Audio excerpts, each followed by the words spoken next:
Another chilly day at Churchill Downs. Welcome to Breakfast at the Breeders' Cup. I'm Kate Bradar with Joe DISTAFF. And Joe, you can feel the tension and the excitement building simultaneously, even as the temperatures have gone down. The hopes and the spirits have certainly gone up. Yeah, and so are the temperatures simultaneously as the morning goes on. We're supposed to actually be in the 60s today.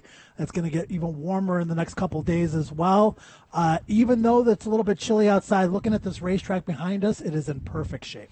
Now, over the course of the next few hours, you're not only going to see a lot of the preparations and a lot of the horses that are going to be competing in our 14 Breeders' Cup races on Friday and Saturday. I can't believe it's almost here. But you're also going to be meeting members of the team that will be presenting those races via the Players Show for championship racing's truly biggest international stage. Have that to look forward to and much more. Here's what you have to look forward to so far as the tentative work schedule on tap. Gonna be a busy morning with the weather so iffy over the past couple of days. Many trainers, including Brad Cox, Steve Asmussen, and others, have opted to work today rather than Saturday. We've already had several of those horses out on the track as soon as it opened, right around 5:30, maybe even a little bit earlier. But we have a lot to look forward to as well. Yeah, I think Brad Cox is working 35 horses total today. A lot of those are participants in the Breeders' Cup. You saw some of the big names, including Kentucky Oaks winner Monomoy Girl. The first one we're going to take a look at, though, Caton, is a Brad Cox trained runner. It's Golden Mischief. And full disclosure, this morning when I was getting ready to come out here, I got a text from Brandon Staubel.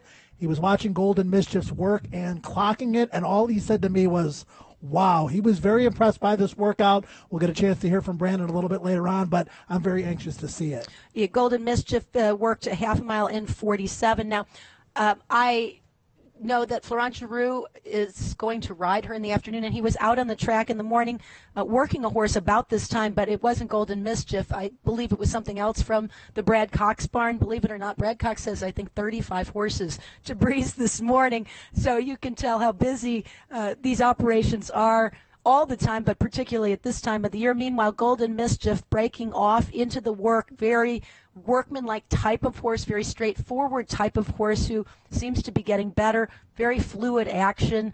You can see the rider has a little bit different position than some and just reached up to take a hold of the whip out of his back pocket. Doesn't mean he's going to use it, just means he either wanted to secure it or remind Golden Mischief that it's here and that this is important. We're going to keep our eye on business all the way to the finish line. And, you know, very, very steady. That's what I really like about this work.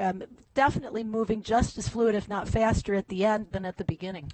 Even breaking off from the pole, and we've seen some of these horses get really anxious when they're about to start their workouts.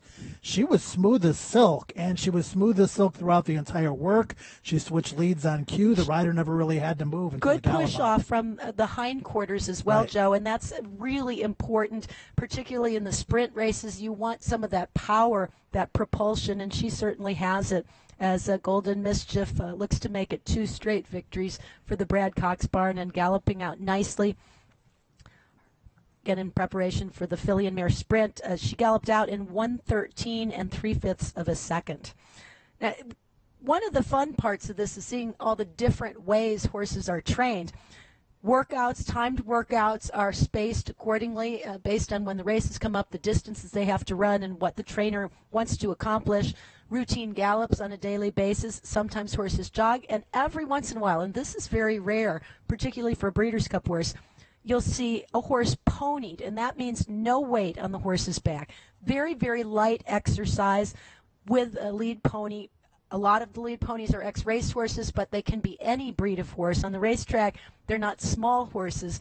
Ponies are anything other than thoroughbred race horses that are racing. And in this case, this is Dick Mandela, classic Dick Mandela, doing something a little bit different, a little bit out of the box to get the best effort possible. Anonymity has been the favorite in 5 consecutive races. She was second behind Sky Diamonds, one of the top sprinters in Southern California last time out. And she's got a lot of speed from the gate. guessing this is one of her first appearances on the racetrack. And Kate, we've been talking throughout the course of the show that it is an acclimation process as much as it is a learning process. Different temperature, different scenery, just getting her used to her surroundings here on a Sunday. We'll talk more about this and, of course, look at some of the other horses. But right now we want to bring in another member of our Players Show team, Gabby Gaudet, who is standing by with both a trainer in the Breeders' Cup as well as a member of our team. Absolutely, Kate, and Tom Amos going to be having a busy weekend, that's for sure, joining us on the Players Show and sending out too in the Breeders' Cup. But news just recently, we found out that Lone Sailor will be pointing towards the Breeders' Cup Classic. Tom, give us some insight as to what made you make this decision. Sure. Well, Gabby, a lot of it has to do with what we thought was the right pace scenario for either of the races, because he was cross-entered in the Breeders' Cup Dirt Mile as well as the Classic. And one of the unusual things this year in the Breeders' Cup is that the Dirt Mile is probably going to get some defections going to the Sprint, and so I don't know that it's even going to be that big a field. There's a standout in that race in the Dirt Mile, and it looks like that horse is the lone speed. So when you're a come from behinder like we are, that's going to be tough to overcome. In the Classic itself, again, a little bit of an anomaly. It's going to be an overfilled field this year, which is a surprise.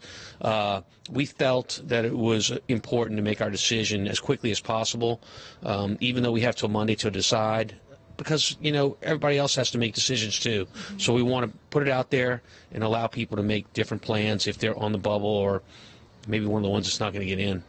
So as a trainer, if, you know, now that you have made the decision, but does anything different, do you have to change anything pointing towards the Breeders' Cup Dirt Mile versus the Breeders' Cup Classic? That's a good question. And I think when it comes to style and knowing your horse, as it pertains to Lone Sailor, I would say no. Lone Sailor won going 7/8. It's one of his 2 victories he's had in his career. So I think we know what he is. He likes to lay back and make a run, whether it be the one-turn mile here at Churchill, which, of course, the Dirt Mile is, or the 1.25 mile race, which he's done once before in the Kentucky Derby. And he had a difficult trip that day. He came from behind and got through along the rail and to the half-mile pole, was doing really well, and then he got clogged up and was sent back all the way to last and had to restart again. So it's going to be a lot about, you know, trip and what happens with Lone Sailor. In his most recent race, the Oklahoma Derby, he came from behind, but he went around that day, and he had to. It was a tough trip for him, but he showed a lot of fight to the finish. And, you know, if you're a handicapper and you're looking at Lone Sailor, he's an extreme long shot in the Classic, no question about it. But if you look at more than just the written word on his past performance, you know, I think that race was a breakthrough race for him. He had a tough trip. He fought to the wire. He learned how to compete that day, in my opinion. And so we're excited about our chances. Well, he's a horse that's really danced a lot of dances at the graded stakes level. He finally got his second victory on form last time out. Do you find that sometimes that inspires a bit more confidence in a horse leading into a big race like this? Well, you know, you and I, we've worked on TV throughout the year. You've heard me talk about Lone Sailor, and I've constantly said that he's a very talented horse, and you can see that by his workouts, whether you're watching him visually or the times of those workouts. But he's never put it together mentally. He's never really understood fighting to the finish. He's never understood competition well. We've tried so many different ways to get him to understand that, and it's our hope and it's our belief that this past race has gotten him there, and so we're looking for some improvement. Switch gears to Serengeti Empress. She's a filly that I think might have won her last 2 races in a combined 32 lengths or so, something like that. I may be wrong. But in your opinion, watching her win those races, does she do it easily? Does she seem like there's more left in the tank? Well, to us it does. So I think if you're going to criticize those races, you might criticize the fields she ran against and say, well, you know, what were those fields? I can accept that. But as far as our girl goes, she is very kind, very smart. So whatever comes up in this race, and I think when you look at the contenders of the Breeders' Cup Juvenile Filly Dirt, a lot of those horses want to do the same thing. They want to control the race early on, ours included. So something's got to give. And if the pace is really quick, you know, I'm very confident that Serengeti Empress can lay off the pace and rate, but we're not going to take anything away from her. And I think post position is going to have a lot to do with people's strategy in that race. You are well familiar with this track, this surface. Do you think that that gives you any bit of an advantage, not only just training her on the track every day, but also just the day of strategizing and knowing this track so well? I think the two advantages of being here at Churchill Downs is, number one, you walk out of your barn and go over and saddle, and I think that's an advantage for a horse that's familiar with their surroundings. But the second advantage as it pertains to Serengeti Empress is she's going to have Corey Lannery. Corey's been the leading rider here so many times, knows the racetrack, knows how to ride the racetrack. I think that's a big plus. And you know how to train on this racetrack, September meet leading trainer as well. You've also trained so many juveniles to success. What do you find is some of the most important attributes in developing or getting a juvenile at their best on the day of? Well, a lot of it has to do with the mental capacity, how well they handle different things and being settled for the race. That would be true of any horse, but certainly as you're developing a young horse, very, very true. And I've got a great deal of confidence in Serengeti Empress that she's going to be just fine on Breeders' Cup Day. And, of course, inherent talent. If you got the talent, you got the talent. Absolutely. Well, thank you so much for taking the time to join us here this morning, Tom. Thank you, Gabby. All right, back to you, Caton. Great insight as we take a look at the field for the Sentient Jet Juvenile, and one horse who has already breezed this morning, part of that field, that's Tight 10. He was out on the track bright and early, and that is per Steve Asmussen's usual way of doing things. He keeps his horses in their regular sets, in their regular order of training, and tends to go out early with this horse. He is a horse that's impressed me, Joe, as far as his looks and demeanor. I think he's a very mature 2-year-old that seems to be going in the right direction at the right time here.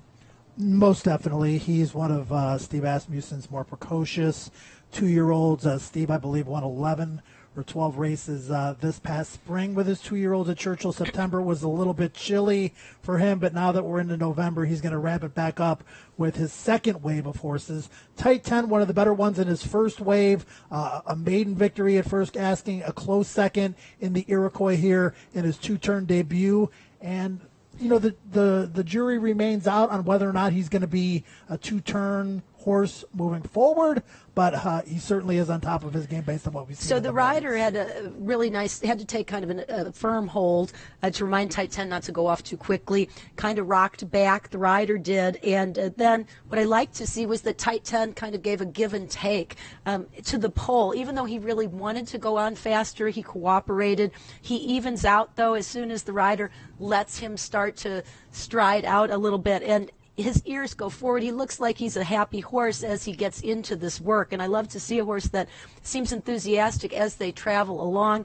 He seems to be hitting the ground evenly. You saw him switch over to his right lead, kind of geared down just a tiny bit here, but I think he's actually traveling at a pretty nice clip, a very even clip, and Steve isn't known to necessarily the last work before the race ever work very quickly.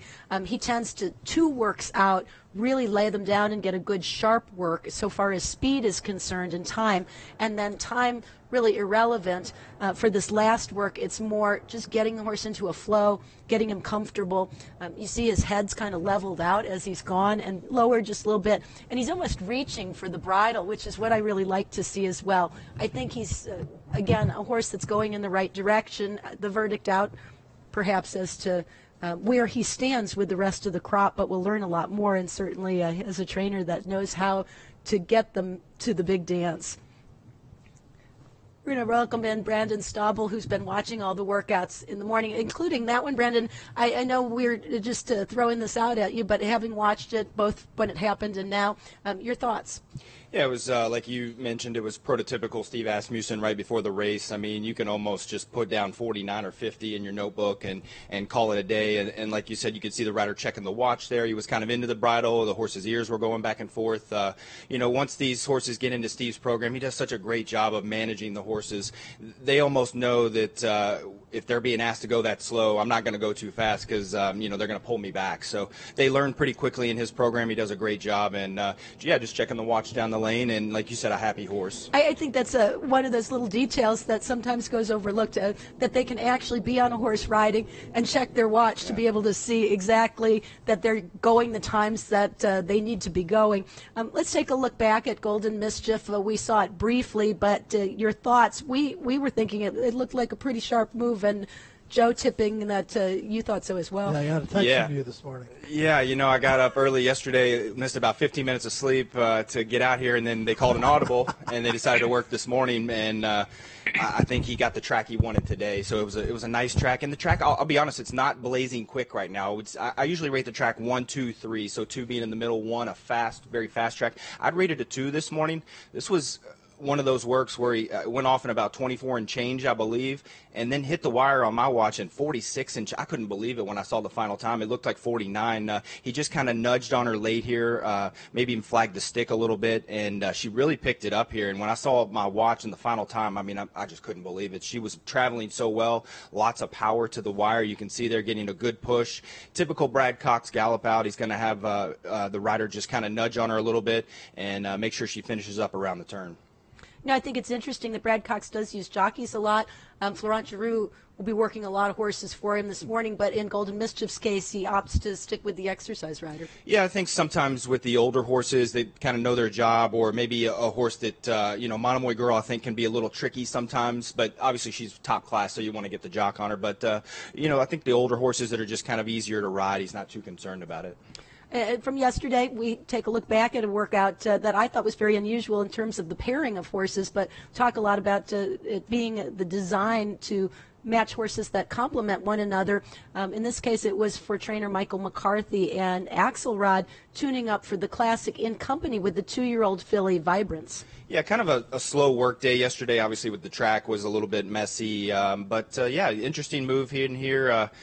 Maybe just needed to get both a little bit of experience. He puts Axelrod, excuse me, on the inside and was pretty much under a hold throughout. You can see the riders. McCarthy was, a lot of people know McCarthy was an assistant for Todd Pletcher. I thought this was a prototypical Todd Pletcher type move. In company, the horses aren't going to be asked to do much to the wire. They're actually going to be throttled down near the wire in here. You can see he's already got a nice hold on Axelrod, who's got speed. And I thought it was just an easy move and nothing to knock here. I liked what I saw from both, and I thought they were both traveling well. You can still see, especially on the outside, the ears are up, and just a strong hold on the inside. They went a little wide around the turn. Sometimes trainers will have their jocks do that just so they don't go too quick. They'll go 4 or 5 wide around the turn. You can just see both seem to be traveling well down the lane, and you get kind of a size. I like to, you know, when you have different horses match up against each other, you can look at the sizes too. You can see a little bit of a longer type, bigger type on the outside, obviously built for a little more distance, and then the filly on the outside. So, you know, Axelrod stuck ahead in front at the wire. I wasn't too worried about it. I mean, you know, kind of expect that, right? Yeah. I mean, it's one of those things where you don't knock it. You know, you see a lot of people where, oh, man, they beat it by a head, but don't worry about that. It's just both horses are traveling well within themselves, and they were never asked to do anything. We're going to move right ahead because I know you need to move right ahead to get back into position to see the next set of workers, but Monomoy Girl is going to work coming up shortly. We're expecting her about 7:30 this morning. We took a look at her galloping the other day. Your thoughts on her, and also as we look at the video in this routine gallop, what you're expecting from the work this morning.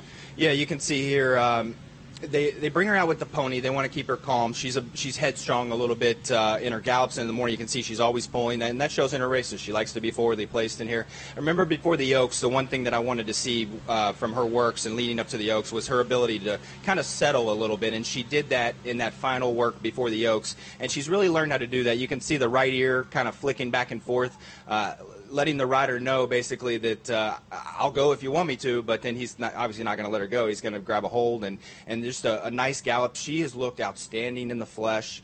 I mean, they have her primed for another big effort. I mean, I love what I see from her galloping.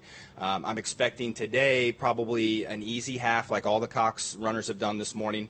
I wouldn't be shocked if she went quick, but I think she's, you know, as fillies mature, you know, Filly's Lucky Charm, an example we talked about the other day, fillies mature, they kind of learn turn off that speed a little bit and relax, and that's what you like to see, and especially with Monomoy Girl, I like to see her relax a little bit today and just finish up well. It'd be the prototypical Cox, probably a little bit of a gallop out there. You can see down the lane, I mean, look at, she's just dragging him around there. He's got a nice hold on her. She's so fit right now. I mean, I've just been really impressed the way they've handled this filly, and I've two works before today's work that I've seen her. Never saw her go in and out down the lane at all, straight as an arrow, so don't worry about that. And you can see he's just got such a big hold on her down the lane. She's just galloping out well. Like to see the reach up front. She's coming into the work really well, and I would just expect something easy, probably an easy half mile. We sure appreciate your insight and look forward to hearing more about the works that we're about to see. A very, very busy day for you and for all of us, but we look forward to it. Thanks, Brandon. I appreciate it. Thanks for having me on. We are going to take a quick look this morning at Midnight Bisou, who trained early in preparation for the DISTAFF and a rematch with Monomoy Girl. And again, this was from early this morning. A lot of the trainers will opt to go first thing because they're looking for both the quietness of 5:30 a.m., but also the fact that it's a pristine racetrack, Joe. And that's the case as well after the break. When we see these horses hitting the track to breeze, the trainers are really trying to be among the first ones out there. So there's no hoof prints. It's an absolutely perfectly manicured track that they set out on. And that's also the goal oftentimes with those first of the morning horses, to go along with the calmness and stillness as compared to first after the break when it tends to be rush hour. At Midnight Bisou at this point, all the heavy lifting is done. She's just in maintenance mode. Just as we've talked about, Kate, maintaining that fitness, getting out of the barn in the morning, stretching her legs.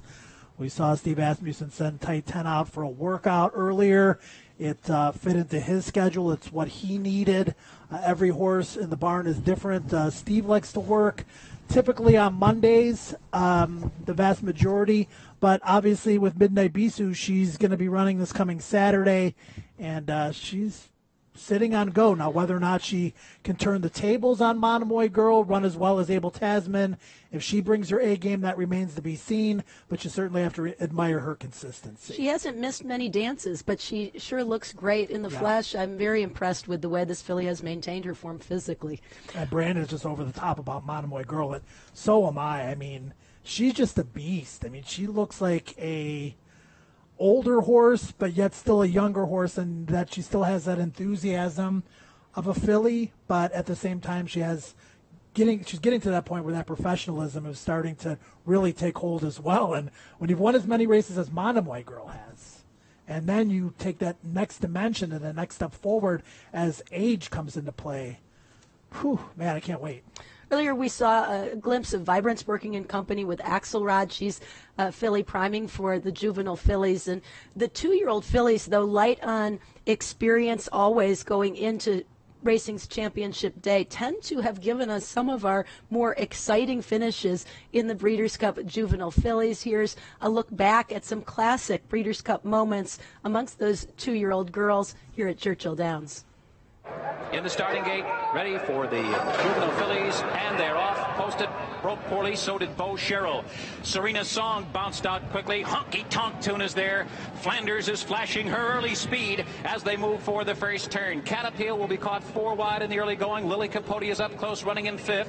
Morris Coat is 6th in between horses. The English filly is Bell Genius, 7th toward the inside. Muriel is running in 8th position. Fortune Pending is 9th, about 9 lengths from the lead. And then it's Posted, who had that hesitant beginning, lingering near the back of the pack along with Beau Sherrill. Stretch running Mamamuchi second to last. Stormy Blues is 13th. Behind the opening quarter of 23 seconds flat. And the stablemates are 1-2. It's Serena's Song and her mate, Flanders, to her inside. And those two are dueling together down the back stretch. And Lily Capote will make it 3, moving into 3rd position on the outside. Honky Tonk Tune working hard to keep up. The half one in a demanding 46 1/5 seconds. Bell Genius is drawing into contention as the field moves into the far turn. And then it's Muriel working harder to stay within range. She's dropped 7 lengths off the lead. Posted is beginning to launch her bid. So is Mamamuchi. Still far at the back of the pack. back is Stormy Blues trying to weave her way through. They're moving toward the top of the stretch, and 3 Locust fillies are together, and Serena's Song has the lead. Flanders tested like she's never been tested before. Lily Capote is right there on the outside, with Bell Genius running in fourth. They're down to the final furlong. Serena's Song and Flanders 1-2 the whole way. Don't count Flanders out yet. Head Day goes to her. Flanders on the inside. On the outside, Serena's Song giving their all as they come down to the line. A spellbinding stretch run. Flanders, Serena's Song. Flanders looks like she got her nostril on the wire first. The juvenile fillies in the gate.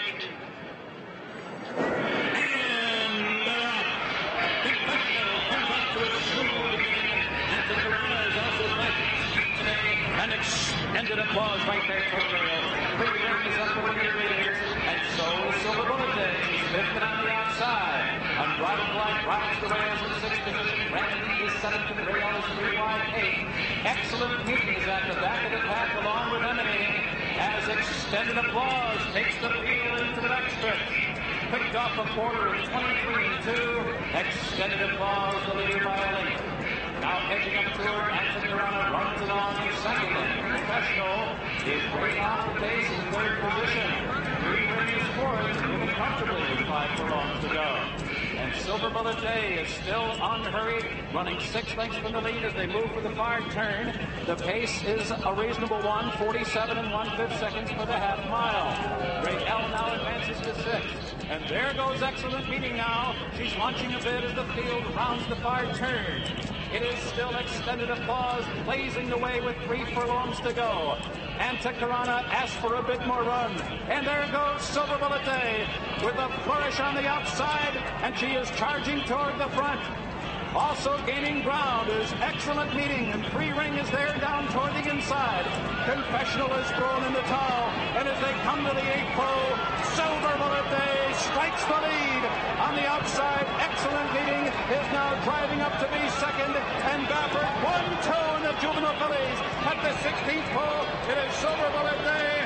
Excellent Meeting, the final surge as they come to the line. Here's the wire. The filly champion is Silver Bullet Day. And stablemate Excellent Meeting finishing second, and winding up third was 3 Ring. And there is a happy Bob Baffert.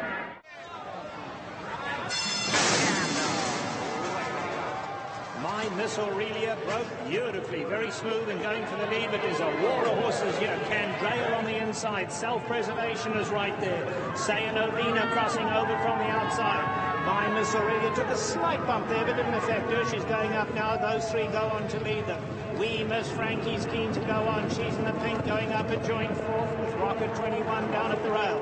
Self-Preservation's losing ground now. And here is Questing in the green colours, back in the 5th spot, 5 lengths off the leaders. Now here is Grace Hall, and Grace Hall is moving up to take that 5th spot, also 5 off them.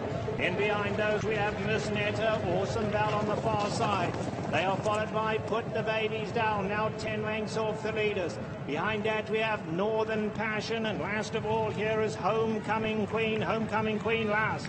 Into the turn they go, and Candrea the leader with a half mile to go. Candrea by a length and a half. My Miss Aurelia's travelling beautifully though, and Cory Nakatani and My Miss Aurelia come to breathe down the neck of Candrea as they come to the quarter pole. Grace Hall is in with a big shot too. She's just looking for somewhere to run. Sayanovina is running a good one.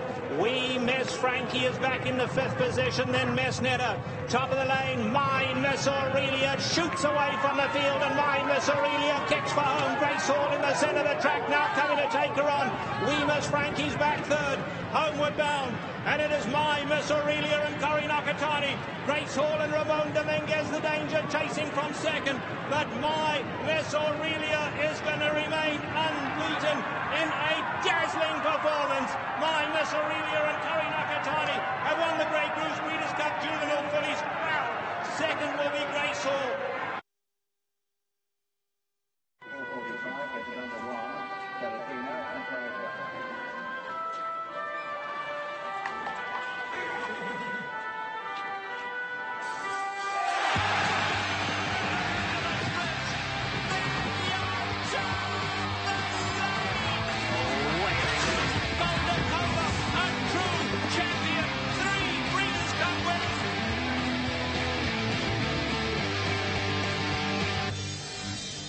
The stars will align on November 4th when the top buyers from around the globe gather at Basing-Tipton for the world's premier breeding stock event. One spectacular evening with a catalog featuring no less than 70 graded stakes winners or producers, with nearly half of those being grade ones. Plus a stellar selection of Breeders' Cup winners, champions, and selected weanlings.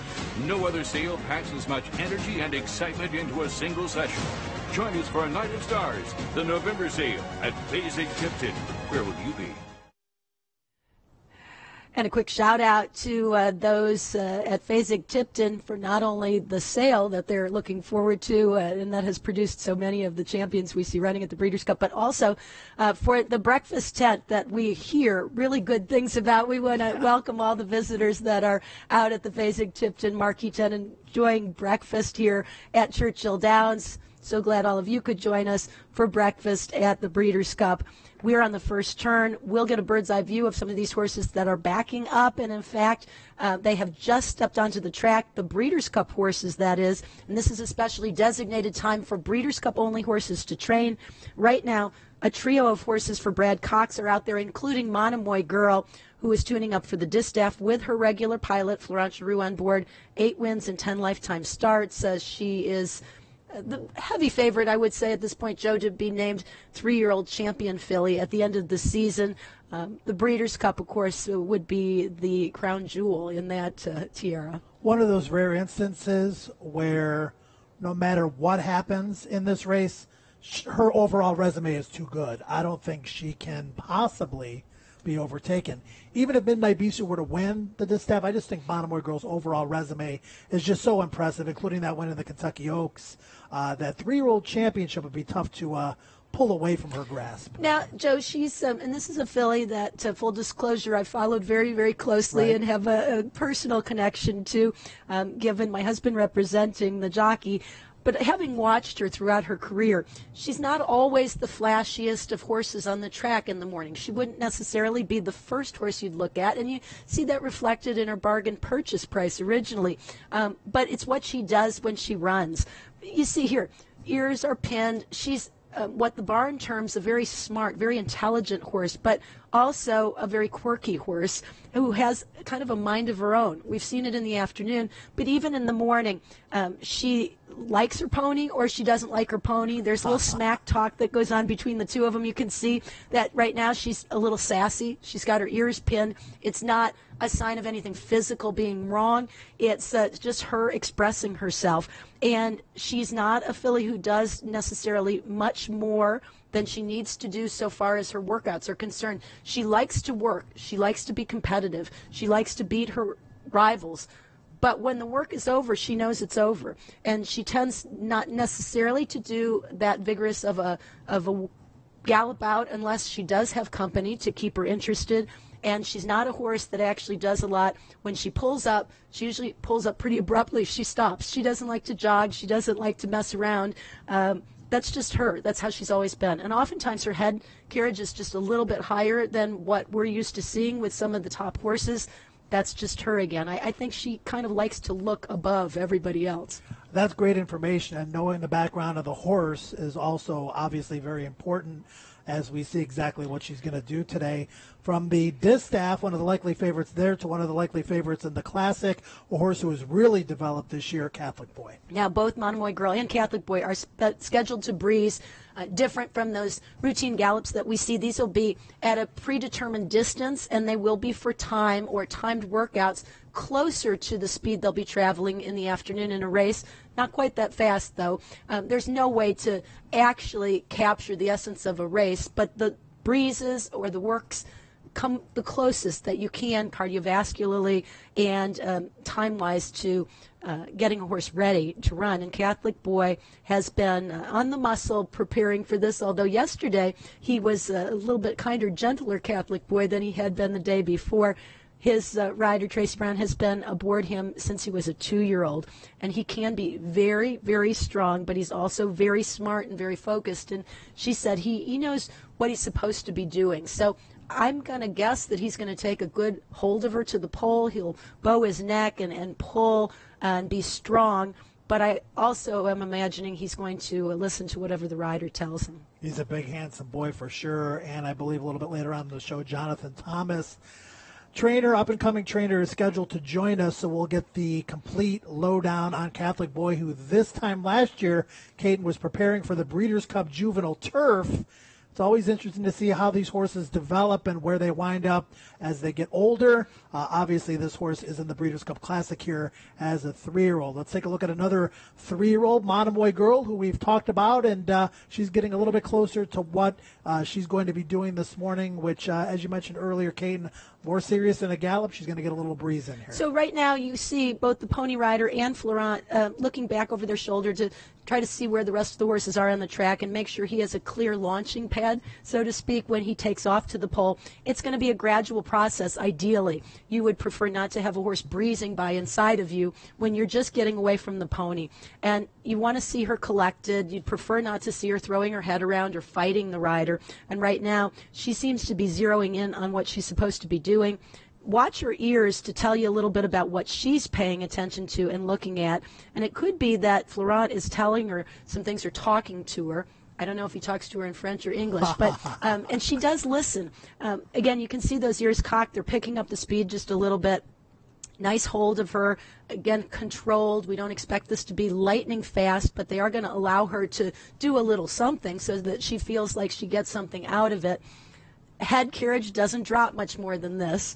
That's her, but she's leveled off nicely. The horse in front of her as a little target to keep her interested because, as I mentioned earlier, she tends to get distracted if she gets past the competition. So she broke off quite a long ways behind her workmate. That's by design.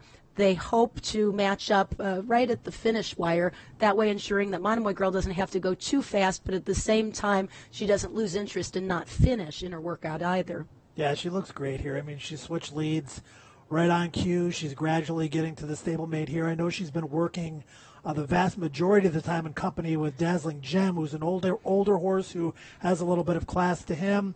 But Florent knows this horse like the back of his hand. He's been riding her in every one of his starts except the first one, and he works her in the mornings a lot too, as you mentioned earlier, Kate. And so, again, not a tremendous gallop out, but that's her. No, that's her. And I don't think in this case they want to do too much past whatever the distance was of the work. Now, some would wonder because she never actually got her head in front of her workmate.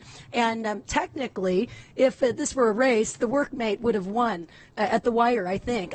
From our vantage point, it's a little hard to tell, but I don't believe that she ever got past him.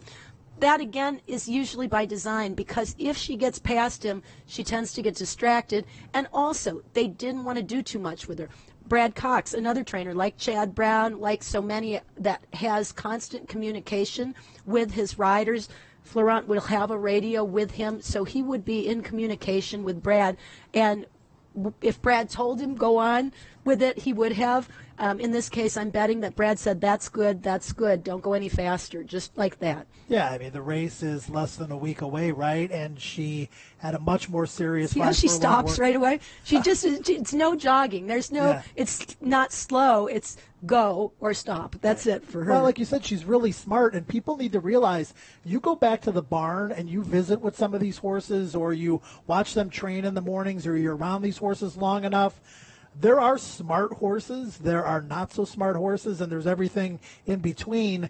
Being a talented horse and a smart horse, that obviously makes you that much more dangerous because you're able to do the things mentally to keep up with what you're doing physically. All right, just a minute ago, really at the same time that Monomoy Girl was breezing or finishing up her breeze, Catholic Boy was breaking off into his. Here's a look at him as he heads to the pole, and I believe that's a jockey on board for this work. If I'm not mistaken, he is coming off, again, full of steam. He's a very strong horse, has a very strong front end as well as hindquarters, very broad through the chest. And you can see that the rider doesn't even have to do anything. All he has to do is kind of hold him together. But right now he's easing out, giving him a little bit more rein, which I love to see because that implies that the rider is really comfortable and confident with the way Catholic Boy is moving. Catholic Boy actually has that German martingale, or in this case rings. That's the triangle piece of leather that's underneath his neck. Sometimes trainers will take that off when they allow horses to breeze because they can stretch out a little bit and they want to do more. In the case of Catholic Boy, I'm imagining because he's so strong, they want to make sure this is a bit more controlled type of breeze. They don't need to take them off. They can keep all the equipment the same or similar, although he wears a little bit more equipment when he gallops. It almost looks like the hobbles on a pacer. It really gives just a tiny bit of leverage for the rider to be able, and the horse, to keep his head down, versus if he throws his head up, it makes it harder for the rider to control. This keeps him level and keeps the rider in control throughout the workout. The white fuzzy around his neck is the yoke with a sheepskin cover, and it looked as if the jockey board had taken a hold of the yoke to keep the hands low, and that's a way of very subtly cueing a horse as well. But if you saw it cocked over to the side a little bit, that's probably because the jockey had a hold of that piece of equipment, and even now I think still does. And that's pretty cool because it means that basically it's just the pressure point on the horse's chest and neck that's making him or giving him the cue to stay collected and to ease up without any pressure on the horse's mouth. Now here's going to be a different kind of work altogether. Ooh. Imperial Hint is tuning up for the sprint. He's a very quick individual naturally. You can see his body is a little bit smaller, compact model. He's go, go, go all the time, and I expect this could be a pretty quick work, especially with all these other horses around him that are breezing as well. Yeah, he definitely is fast. He has become maybe a little bit more rateable this year where he doesn't have to necessarily make the lead. You've got a three-horse team here. You know, I think this might be Bill Mott horse right behind Imperial Hint. I can't quite tell. The equipment looks like Bill Mott, and that looks like Penny Chavez, his exercise rider.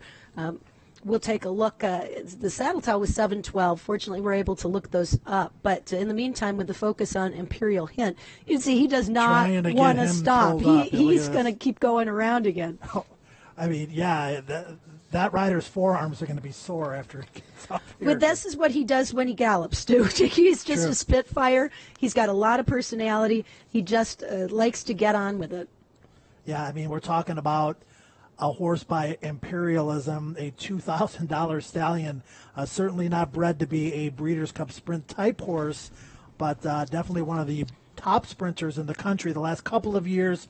He was second in this race last year behind Roy H. It's going to be a great matchup on Breeders' Cup Saturday between those two horses and many others again. One of the races I'm most looking forward to. And for what it's worth, that horse that was in the mix through the stretch with Imperial Hint, I believe, was the 2-year-old Topper T with Penny Chavez for Bill Mott. And that was pretty impressive because that's a 2-year-old who ends up in a team, so to speak, with a very seasoned, very fast sprinter. This is going to be interesting to see what the times look like when it's done. But I did like the fact that Topper T showed a lot of composure in a very tense situation for everybody involved. When you get tangled up in those types of work sets, it can be a little bit tricky. Sometimes the riders are happy because it does keep their horses engaged and focused on the competition, and that does come closer to simulating race conditions than anything else that will happen in the morning. So that was a little bit exciting for us to get to watch as well. Yeah, it was pretty cool. And again, hats off to the Breeders' Cup and the team for supplying us with the information of having all of these saddle pad numbers. And I know a lot of people are coming out in the mornings, the people at the breakfast marquee, just getting a chance to enjoy this in a semi-controlled environment, because obviously there's a lot of horses out there working, training, particularly this morning after the poor weather the last couple of days. But what an absolute treat to be able to bring you this show and for people to be able to see it live. So Imperial Hint, you can see he's not even taking a deep breath after that. The rider right now is breathing more heavily than the horse because the rider has really gotten a good workout. The tail arced away from the horse's body. Look at the free and easy way he's walking off the track after a breeze like that. He looked like he wanted to go around again. When we talk about enthusiasm for work, this is the textbook picture of it. And it's really fun to see the crowd that's gathered on the backside to see the horses, and the horses know and most appreciate and enjoy the spotlight. That's part of what's made them so good. A few of them will react to the crowd. It's something different. Not used to seeing this many people on the backside or around the track in the mornings. It's usually a little bit more tranquil, but this guy is all class. No doubt. And from the sprint to the classic, as Tom Amos announced earlier, that is the route he's going to go with this guy, Lone Sailor, and we saw him with an exceptional workout just a couple of days ago. He is in total maintenance mode. Caton, at this point, heard Tom earlier say that no real difference in his training between going for the classic or going for the dirt mile because he knows his horse so well. Again, all the heavy lifting is done. Lone Sailor is a horse that even leading up to the Kentucky Derby was wowing us in the morning with the way he works.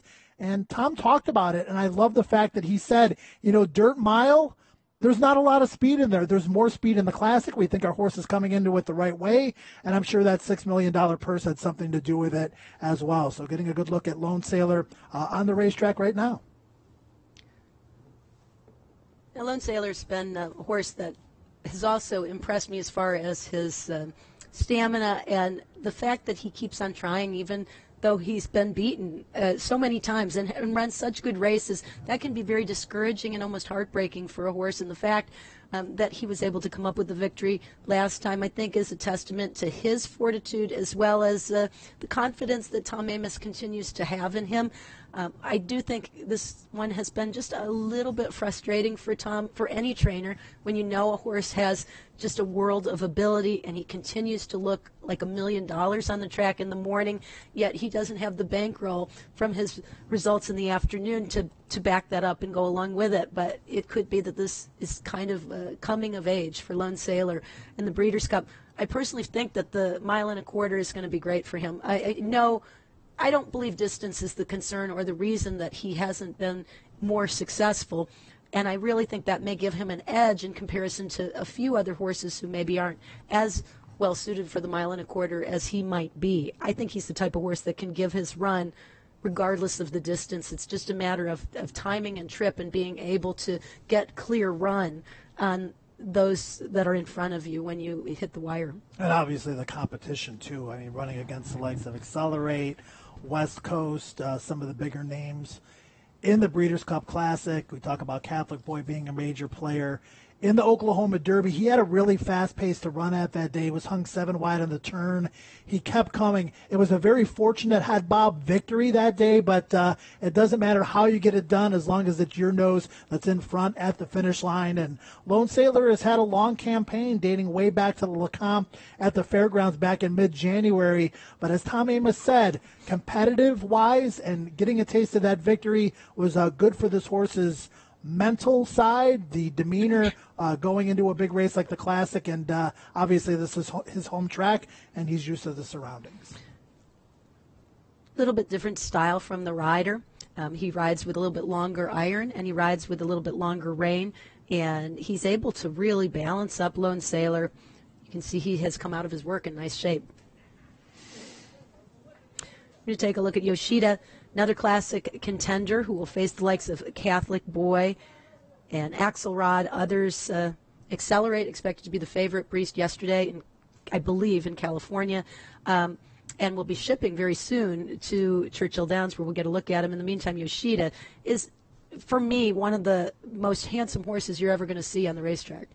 Yeah, I would say so, and obviously he earned his spot in the Classic by winning the Woodward at Saratoga for Bill Mott, who has won the Classic twice with Cigar, and of course Drosselmeyer right here on this racetrack in upset fashion. It was a good race in the Woodward. It was a kind of a slow pace up front that he was still able to close into. He had momentum on the turn. He was hung 10 wide and really finished with authority, proving that the dirt shouldn't be an issue. Now, that's the Saratoga dirt. This is the Churchill dirt. We'll see if that form transfers. He's one of those horses for me, Caton, that could go either way. I wouldn't be shocked to see him win. You're looking at probably getting a price around, I'm guessing, 10 to 1-ish on Yoshida. And if you were impressed by that Woodward victory, obviously this is a horse that you could back again at a price. Continuing the focus on the Breeders' Cup Classic, which will be 1.25 miles, the final Breeders' Cup race of the day on Championship Saturday. Another Classic contender to take a look at, Mind Your Biscuits, who we saw just do an open gallop a couple of days ago. He just stretched his legs, 2-minute clipped, and he looked so good and did it so easily that they put the watch on him for part of it. Yeah, it was a fast 2-minute clip, very fast, and Obviously, Chad Summers said it was a 2-minute clip, but fast enough for them to give him a half-mile workout time, and it's all about their fitness at this point. That kind of stuff is just, sidebar information as far as what goes in the past performance lines. But one of the better stories here on Breeders' Cup Saturday, the fact that this horse was third in the Breeders' Cup Sprint last year. Now all of a sudden he's in the 1.25 Mile Classic. Caden, if you would have told me that 1 year ago, I would have said there's no chance. It has been amazing, really, the evolution of Mind Your Biscuits, and also the focus that the camp has had.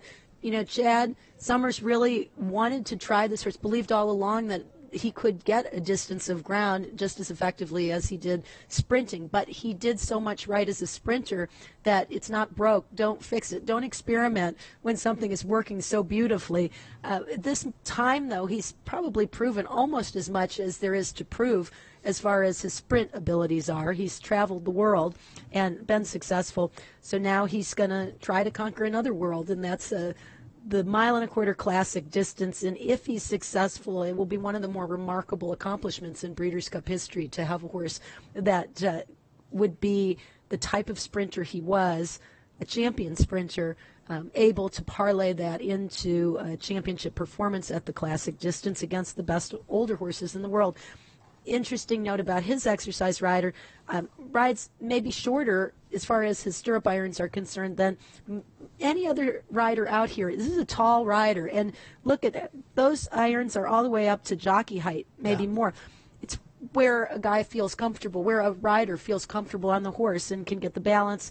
It's obviously worked for Mind Your Biscuits. Amazing individual. The only horse to be able to close any ground during the Dubai World Cup Carnival. And now he's going 1.25 miles in the Classic, as is this guy. Caden, we haven't made our official selections yet. I don't know if I can go so far as to pick Axelrod on top, but he's going to be prominent in my selections. I really love the way this horse has come to hand in recent starts. Those races in the Indiana Derby and the Smarty Jones and the Pennsylvania Derby, based on the track biases I have in my notes and my trip notes, are even better than they look on paper, and he's done nothing to turn me off to him by the way he's trained in recent days that we've seen. He looks tremendous. There's no question. Physically, this is a horse who's coming of age. Maybe the Indiana Derby kind of a light bulb moment for him when he was able to win from off the pace. He had previously been a speed-type horse who was pretty aggressive, always into the mix. He dropped back off the pace and won the Indiana Derby by a head, and then he came back and followed it up with the prep for the Pennsylvania Derby, the Smarty Jones, and won easily after a bit of traffic trouble. Once he got clear, that was all it took. In the Pennsylvania Derby, he also ran an incredible race, extremely game at the finish, going 1.125 miles for the first time, and he looked to me to be the type that distance isn't going to be a question mark with. He was running at the end of the Pennsylvania Derby. He wasn't getting to McKenzie, but he was definitely better than anybody else, and he was moving forwardly at the end. And again, that's also what you want to see when they start to go farther and farther, that they're finishing, that they look like the extra eighth of a mile really isn't going to affect him, but rather will have the opposite, will help them. This horse is going to fly way under the radar with all the big names in the Classic.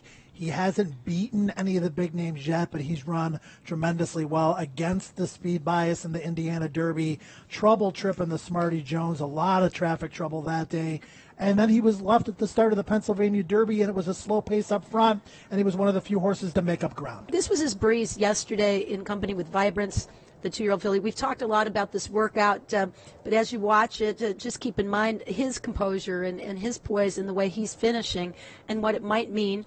And after the work, we did have opportunity to check in with Michael McCarthy to get his comments about it. But, Joe, I'm with Brandon. I don't read too much into the fact that he finished a little bit more strongly than his workmate. I thought it was a good work for both horses, but most importantly to me, I really do think Axelrod has earned his way in, both by his performances in the afternoon, but also in the morning.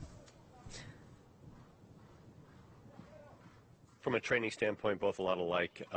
They don't put a whole lot into their work, so I thought they were great company mates. Obviously, Vibrance runs on Friday, 6 days out. Didn't want to do too much, just a little bit of a leg stretcher for both horses. They're both plenty fit. Very pleased with what I saw today. I thought both of them got over the surface well. Track was in good shape.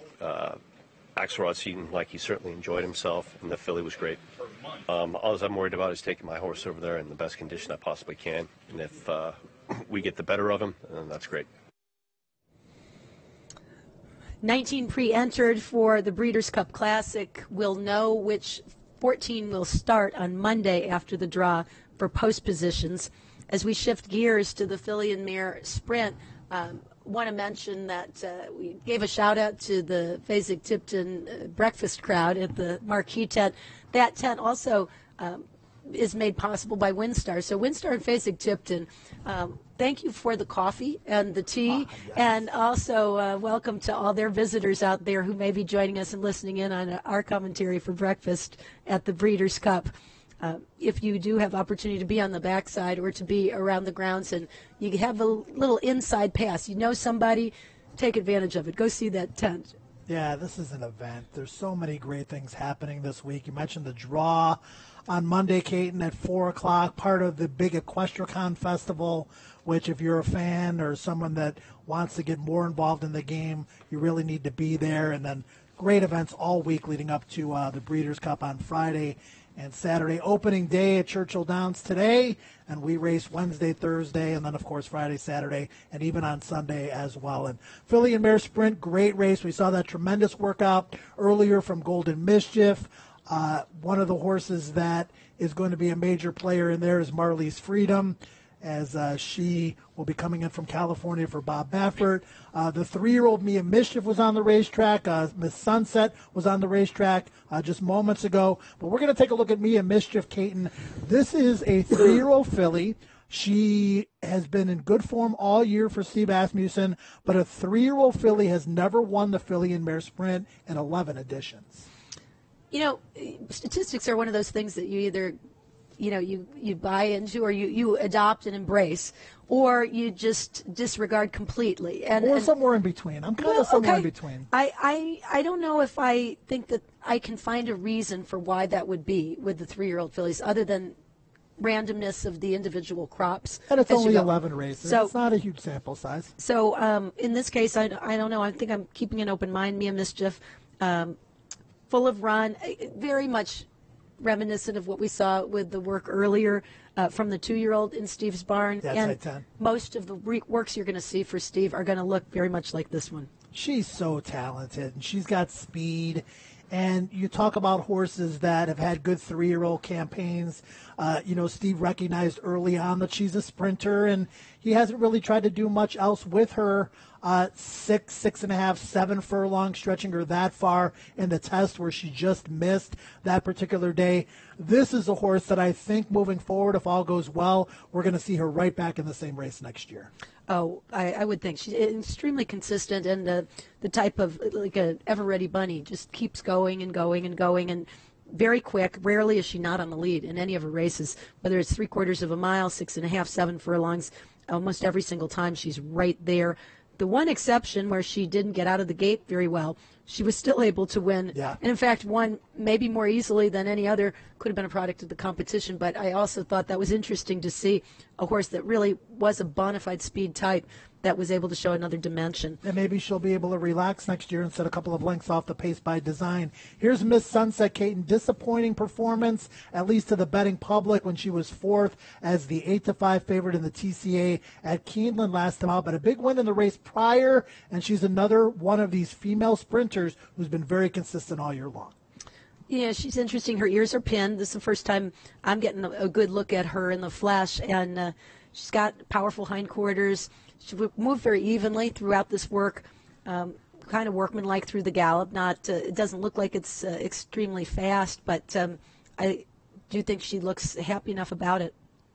Yeah, that race last time at Keeneland, where I mentioned she was 8-5, she kind of sat in the pocket and she ran evenly to the wire. She lost to Golden Mischief, who we saw train a hole in the wind earlier this morning by a length and a quarter, but she galloped out great. So it leads me to believe that she might have a little bit more to give. She's going to fly way under the radar in the Filly and Mare Sprint, and again, I think very usable in the gimmicks. I think what's remarkable about these horses too, in general, they are the best of the best in every category. And when you watch them, it's very difficult if you're just seeing them close up on the track to tell whether they're breezing or whether they're galloping, because they cover so much ground in their gallops. We'll leave it to the clockers to decide whether it's an actual timed workout. But in many instances, what we are seeing are gallops, although I will say they look an awful lot like some horses work. That's for sure. They do it so relaxed, and that is a sign of a really good horse. Especially the sprinters, too. I mean, because like we talked about earlier, you want them on edge for their respective races. And this is a horse that was definitely a forward type early in her career. As she's moved forward, now a 5-year-old mare, she's shown rateability, which makes her more dangerous. And you talk about horses for courses, Kate, and Finley's Lucky Charm is certainly one of those. 6 for 7 at Churchill Downs. I believe that is Brett Calhoun's wife, Sarah, as her exercise rider, and Finley's Lucky Charm has danced a lot of dances, but was freshened up specifically by design. We saw her breeze the other day. It was very nice. It was a sharp work. Got underway a couple days ago and out of the way, and it looks as if she's come out of the work nicely. And again, I'm a big believer in watching races, watching replays, taking notes. If you look at Finley's Lucky Charm's most recent running line in the Ballerina, it does not look good, and it wasn't good. But once she was beaten, she was not persevered with to the wire. We talked about Florent Giroux and Monomoy Girl and what a team they have been over the course of the entire season. Brian Hernandez Jr. has been the regular pilot of Finley's Lucky Charm virtually her entire career. He took care of her that day. He knew she was going to get a break. Brett Calhoun and Brian, I'm sure, talk about this horse on a regular basis. And now she's coming in fresh to the Breeders' Cup at her home track. Brett has known a long time that this race on this day was at this racetrack and that he was going to be at home. So this has been the target all year long. We've heard in recent days Brett saying we wanted to give her a little bit more of a light campaign than we gave her last year going into the Breeders' Cup. And even though that last race doesn't look that great on paper, I think she's coming into this race the way Brett would like her to. Finley's Lucky Charm, again, one of the many fillies in the Breeders' Cup Filly and Mare Sprint. We turn to the Route Girls. The DISTAFF is 1 1/8 and a field of 12. So all these horses will be able to start if their connections so choose. In the case of Moppetism or Furiously Kissed, we'll know for sure, unless the connections have specified previously, we will find out at the draw which race they end up in. And that, of course, is contingent on what happens with some of the others that have cross-entered. But in effect, every one of the 12 that you see there has an opportunity to run. Could, by many counts, be a test between Monomoy Girl and Abel Tasman. But, of course, the way Midnight Bisou was running in the cotillion and the way some of the others have been training, this is really shaping up to be quite a force. The DISTAFF, and speaking of force, La Force, out on the track right now with the pony to lead her on. This is a horse that was chasing Unique Bella around the track earlier in the year. Unique Bella, of course, having to be retired mid-season. She was second behind her in the Beholder Mile at odds of 24-1.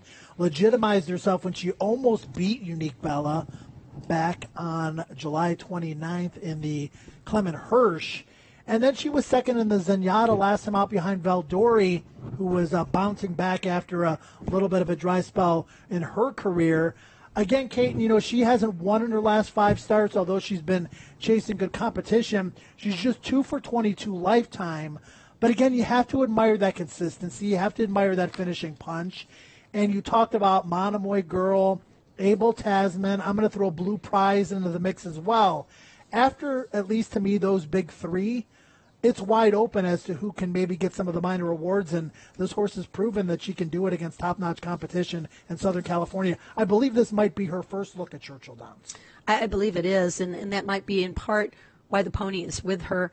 I believe that's Monty on the pony, who's kind of a legend here in Kentucky racing. The ponies themselves and the pony riders, too, are maybe the unsung heroes in the morning in terms of the successes getting horses both to the racetrack and quite literally getting them to the gate in the Breeders' Cup races. And Monty has a string of really powerful and impressive ponies that are worth their weight in gold in what they do to calm these racehorses. It's just amazing how much goes on behind the scenes here between the pony riders, the outriders, the gate crew, so on and so forth. A lot goes into putting on the show.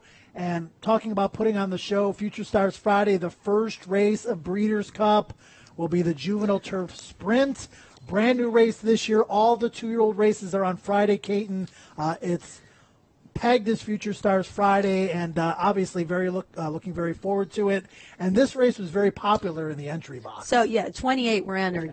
A field of 12, unlike the rest of the Breeders' Cup races, because of the distance of 5.5 furlongs, it's a field of 12, and there will be 2 also eligibles. So after Monday, we'll cut this group in half as to who is actually running and who we're focusing in on for the Breeders' Cup. Bulletin is expected to get a lot of support for the WinStar Farm and China Horse Club, Todd Pletcher, but we can take a look at a few others. This one strikes silver for Mark Cassie, who has had an incredible run the last couple of years, last 3 years, in fact, since he won his first Breeders' Cup triumph with Catch a Glimpse. Strikes silver, coming off a win in the Indian Summer that was visually amazing. Yeah, this is the horse that showed speed in the first 2 races in his career. Broke the maiden at first asking here at Churchill in June, and then came back and almost won the Sanford. Lost a real good stretch battle there by a neck to Sambaye.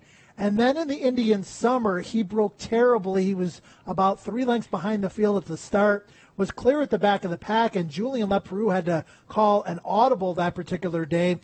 Came off the turn, leveled off, absolutely fired off heels, and got up in the nick of time from last to first. You don't see that happen very often in 5.5 furlong turf races. It was a slingshot move. It was. What it looked like. Very well said. You know what I'm wondering, too, though, obviously it was trouble at the start that caused Strike Silver to be so far back.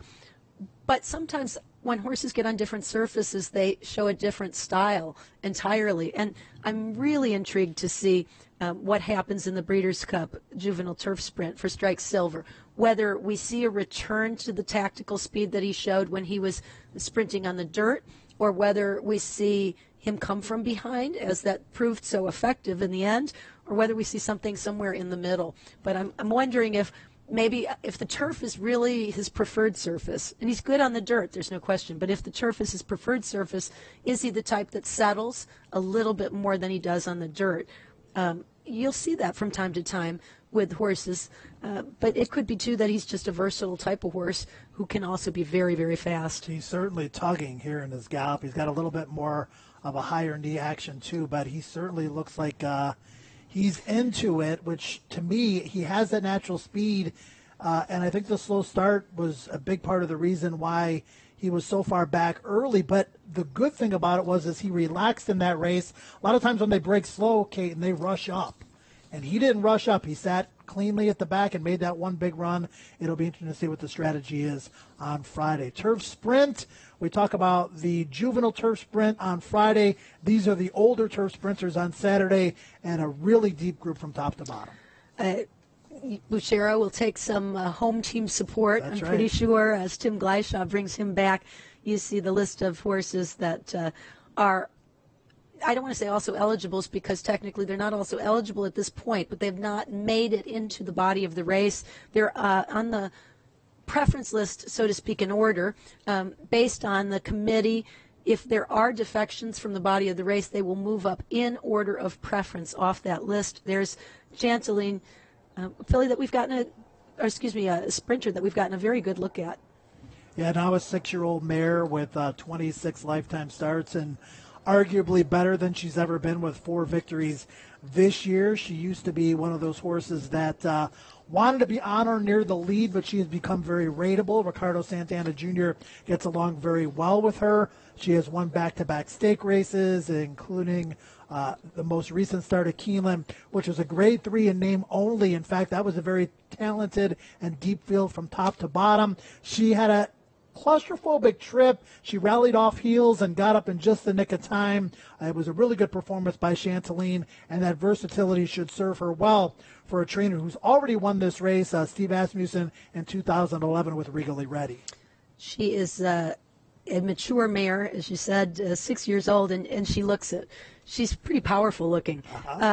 Bigger, stronger, strapping. She looks like a colt, so it's not a surprise that she might be entered here as she seeks her third consecutive win, most recently successful in the Buffalo Trace, last out channeling for Steve Asmussen and Tenbrook Farm. Take a look at the entries, pre-entries for the Longines Turf, race that has some intrigue with the 1.5 mile distance and the purse of $4 million. It has attracted a truly world-class field. Yeah, defending champ Talismanic, the ARC winner in Able, the Europeans arriving. We'll get word, I'm sure, from Kevin Kirstein as the day goes on as to whether or not they're going to be allowed to go onto the racetrack tomorrow Monday after exiting quarantine, which would be a great treat for everybody here watching this show. And speaking of invaders, here's one that's a little bit of a wild card, at least in my book. This is a Brazilian horse, Quarteto de Cordas, who is in Ian Wilkes' barn, but comes by way of Brazil. We haven't had many of those in the Breeders' Cup, and that is another dimension that makes this so much fun. Yeah, Win and You're In participant. Obviously, the Win and You're In program for the Breeders' Cup has become a lot more global in recent years, and this is a perfect example of a horse coming in from South America who qualified for the Breeders' Cup, deserving to be here. Ian Wilkes taking over the training duties here in North America, a regular here at Churchill Downs, and very interested to see how this horse performs. A lot of the ground this horse has performed over in Brazil, more of a heavier, slower type turf. There's definitely, you would think, going to be some give in the ground coming up this weekend with the cooler temperatures, a little bit more rain in the forecast midweek as well. But to me, a tough horse to handicap. The riders look like they're having a good time out there. There's a lot of laughing. I don't know what they're talking about, if they're joking around or just enjoying themselves, but kind of a nice, easy gallop. Quarteto de Cordas doesn't take as much hold of the bit as some of the others do, but I personally love to see that type of relaxation from the horse, that he's just out for a spin. No big deal. Let's have fun. It almost looks like it could be a trail ride of sorts. He isn't flashy, but he certainly has the pedigree and the credentials overseas to come up with a big run, and he has won at the 1.5 miles, and that is a key here as well. Those long-distance turf horses that are able, as you mentioned, to handle the heavier going or the softer ground. And, you know, if we cross our fingers and we luck out and we don't get any more rain between now and Breeders' Cup time, we're still going to have some give on the ground. True. I mean, it's just that time of year where, you know, it's more damp and the sun's not out as much and the grass isn't growing. Forecast looks pretty good. It looks like we might get a little bit of rain on Wednesday and or Thursday. The forecast for Breeders' Cup Friday and Saturday certainly on the improve, and looking very forward to seeing how things play out day by day, as the warm-up is what we're looking forward to first and foremost. Trophy Chaser is a horse that has come out onto the racetrack recently here, Caton, and we'll see what the decisions, the connections come up with as far as this horse goes. This is live. And I hope that everyone can appreciate as much as I do that vision of the sun coming up over the barn area here at Churchill Downs. Just a beautiful morning so far as the air, crisp, clear, clean. And while it's still a little brisk, it is expected to warm up before it's all said and done for opening day here at Churchill Downs. Trophy Chaser is the son of Twirling Candy for J.C. Avila. He had been racing at Gulfstream Park, was second in his debut, broke his maiden in the slot by 15 lengths. So perhaps his connections are doing a little rain dance, or maybe hoping it doesn't clear up quite as much as some of the others. Ventured into the Champagne at 1 mile and ran kind of an even race, I thought. He didn't disgrace himself. He didn't necessarily distinguish himself. But I think this is going to be a workout. When he breaks off, we'll sit back, watch, and enjoy it, and then we can kind of evaluate it after we see what he does. But kind of a neat horse to take a look at, and this will be the first time I'm seeing him, although he has had the benefit of some experience here at Churchill. He had a very nice work. On October 21st, he went 5 furlongs in 101 and 2. You take the times in comparative fashion with a grain of salt, because the track may have been very, very different than it is today, but on the day, it was a pretty quick work. This horse was bet down to 7-2 odds in the Champagne against Complexity and Code of Honor, we're going to be two of the favorites in the Breeders' Cup Juvenile coming up on Saturday, and it looks like we're getting set for the work here, Caden.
As we see Trophy Chaser finishing up, it's interesting by contrast, Joe, because, again, this is a 2-year-old, light on experience, and I felt maybe either lost a little confidence over the track at some point or lost his way, and that'll happen with young horses. But what I liked, there was a point in the work where he sort of came off the bridle, and I thought you could see his action change just a little bit.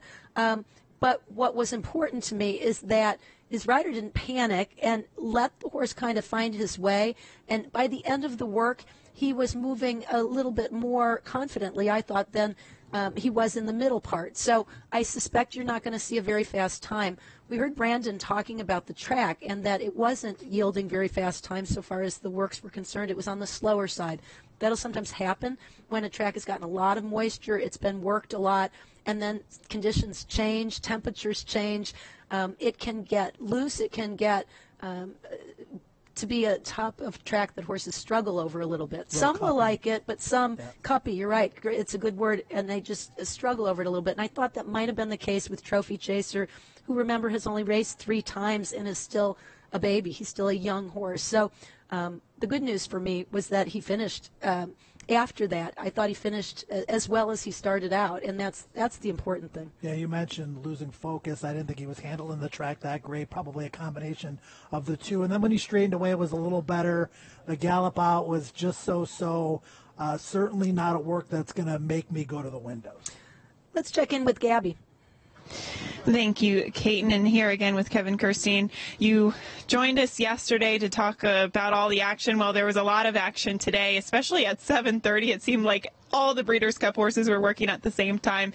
Kevin, what did you notice today in particular? You know, it's sort of interesting because these last works, as we all know who have been around the game for a while, it's sort of just more of a maintenance deal because they've done their major work. They just want to get some air in the horses' lungs, and so it's a lot more of a maintenance deal. But I'll tell you what, 17-plus horses worked for the Breeders' Cup this morning. It's been a jam-packed morning. Early first set, we had Golden Mischief for Brad Cox, worked really fast in 47, and Brad said fast horses work fast over a fast track. This horse worked really well this morning, first thing at like 5:20 this morning, so that's when the action started. After the break, it was pretty impressive seeing Monomoy Girl, and she worked with Dazzling Gem, was the workmate with her. She's one of those horses that has to work in company, that Brad was saying, because she gets a little bit lazy on her own. If you notice in her work tab, she worked like 51 and change a couple of works back, and that's when she breezed solo. She likes to breeze in company. And pure little hint, though, is what we were talking about off camera. This horse didn't want to pull up this morning. No, we were, for all of you guys, my perspective here was just a few yards down from here, from the Lucas Gap, and the rider just could not get this horse to stop. I mean, I would say that that's a positive thing. This horse was really feeling himself today. Yeah, it's sort of funny with this whole story because Louis Carvajal, who's back from my neck of the woods at Parks in Philly, he's a guy who's very hands-on with the horse. I was It's just back in his barn. He's in the stall literally next to Mind Your Biscuits. Louis shipped his horse down himself. He didn't bring a groom. He didn't bring an exercise rider at first. He's been grooming the horse. He's been taking care of the horse. And I don't think he can join you for an interview this morning because he was actually getting ready to give the horse a bath. So he told his rider this morning, he said, don't go too fast because this horse will just go forever. He said he didn't want to go 58 or 59, which he could do. But the rider ended up getting some company from Bill Mott's Topper T, who's in the Breeders' Cup Juvenile, in the turn. And so that was a little bit of unexpected company for them. But he couldn't pull up. He couldn't. He was, I think, one of the more impressive ones today, at least from my eye on the backstretch. And you really want to pay attention to sometimes to those gallop outs. But, KK, talk about when we can expect some of these Euros to hit the track and the rest of the Euro contingent to ship in. Yeah, we can expect to see most of them, the first wave that got here, which was Enable and Roaring Lion. Probably tomorrow morning we're going to see them. They arrived at 1:30 a.m. yesterday morning. I'm trying to get my days straight. And then 2:45 p.m. yesterday afternoon, a second wave of European contenders arrived. We probably won't be able to see them until Tuesday when they pass the 42-hour quarantine. And then Aiden O'Brien ships in his contingent tomorrow afternoon, right around 4 p.m. Eastern time is when they're expected to land. He's shipping anywhere between 16 and 19 horses in, so we're not really sure what's getting on the plane in Ireland yet, but he'll have a large contingent which could possibly train on Thursday. We'll be waiting here with open arms and waiting to see them hit the track. KK, thank you so much. A source of information, and I won't give your number out there because too many people will be trying to hit you up for info. It's all right. I mean, my phone blows up on a daily basis, but it can blow up a little bit more. Sorry I'm not more interesting than the other guest that you wanted to have on this morning. You were giving me grief, Gabby. It was a little bit of an inside joke, Caton. He said, don't you have any other more important people to interview? I said, yeah, they're busy.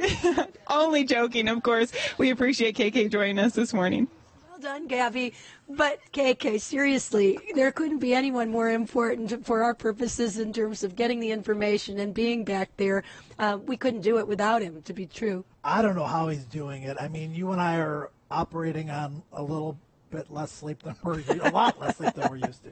That guy, he's out here when the Europeans are arriving, taking pictures, tweeting, getting us all the information that we need. Again, we talk about people behind the scenes. He's at the top of the list. Absolutely.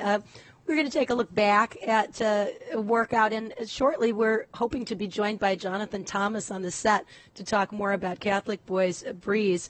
But to refresh your memory, or for those who might not have been with us a little earlier, this happened right around 7:30 when they first opened the track, or reopened it after the renovation break, and allowed only the Breeders' Cup horses to come on to the racetrack. Monomoy Girl was also breezing at the same time, and I think there was a lot of activity behind him, but Joe, there was very little activity when he breezed by. He kind of had the best of all worlds. Javier Castellano was aboard for the work, and you could see that Javier kind of just let him rock and roll through that freeze. He had his hands low, he took a hold of the yoke, and he kind of let him do his thing. This horse is 3 for 3 with Javier Castellano aboard, and probably a big part of the reason why Javier is here to ride. Javier has really grown fond of this horse, and Jonathan Thomas has grown fond of that relationship.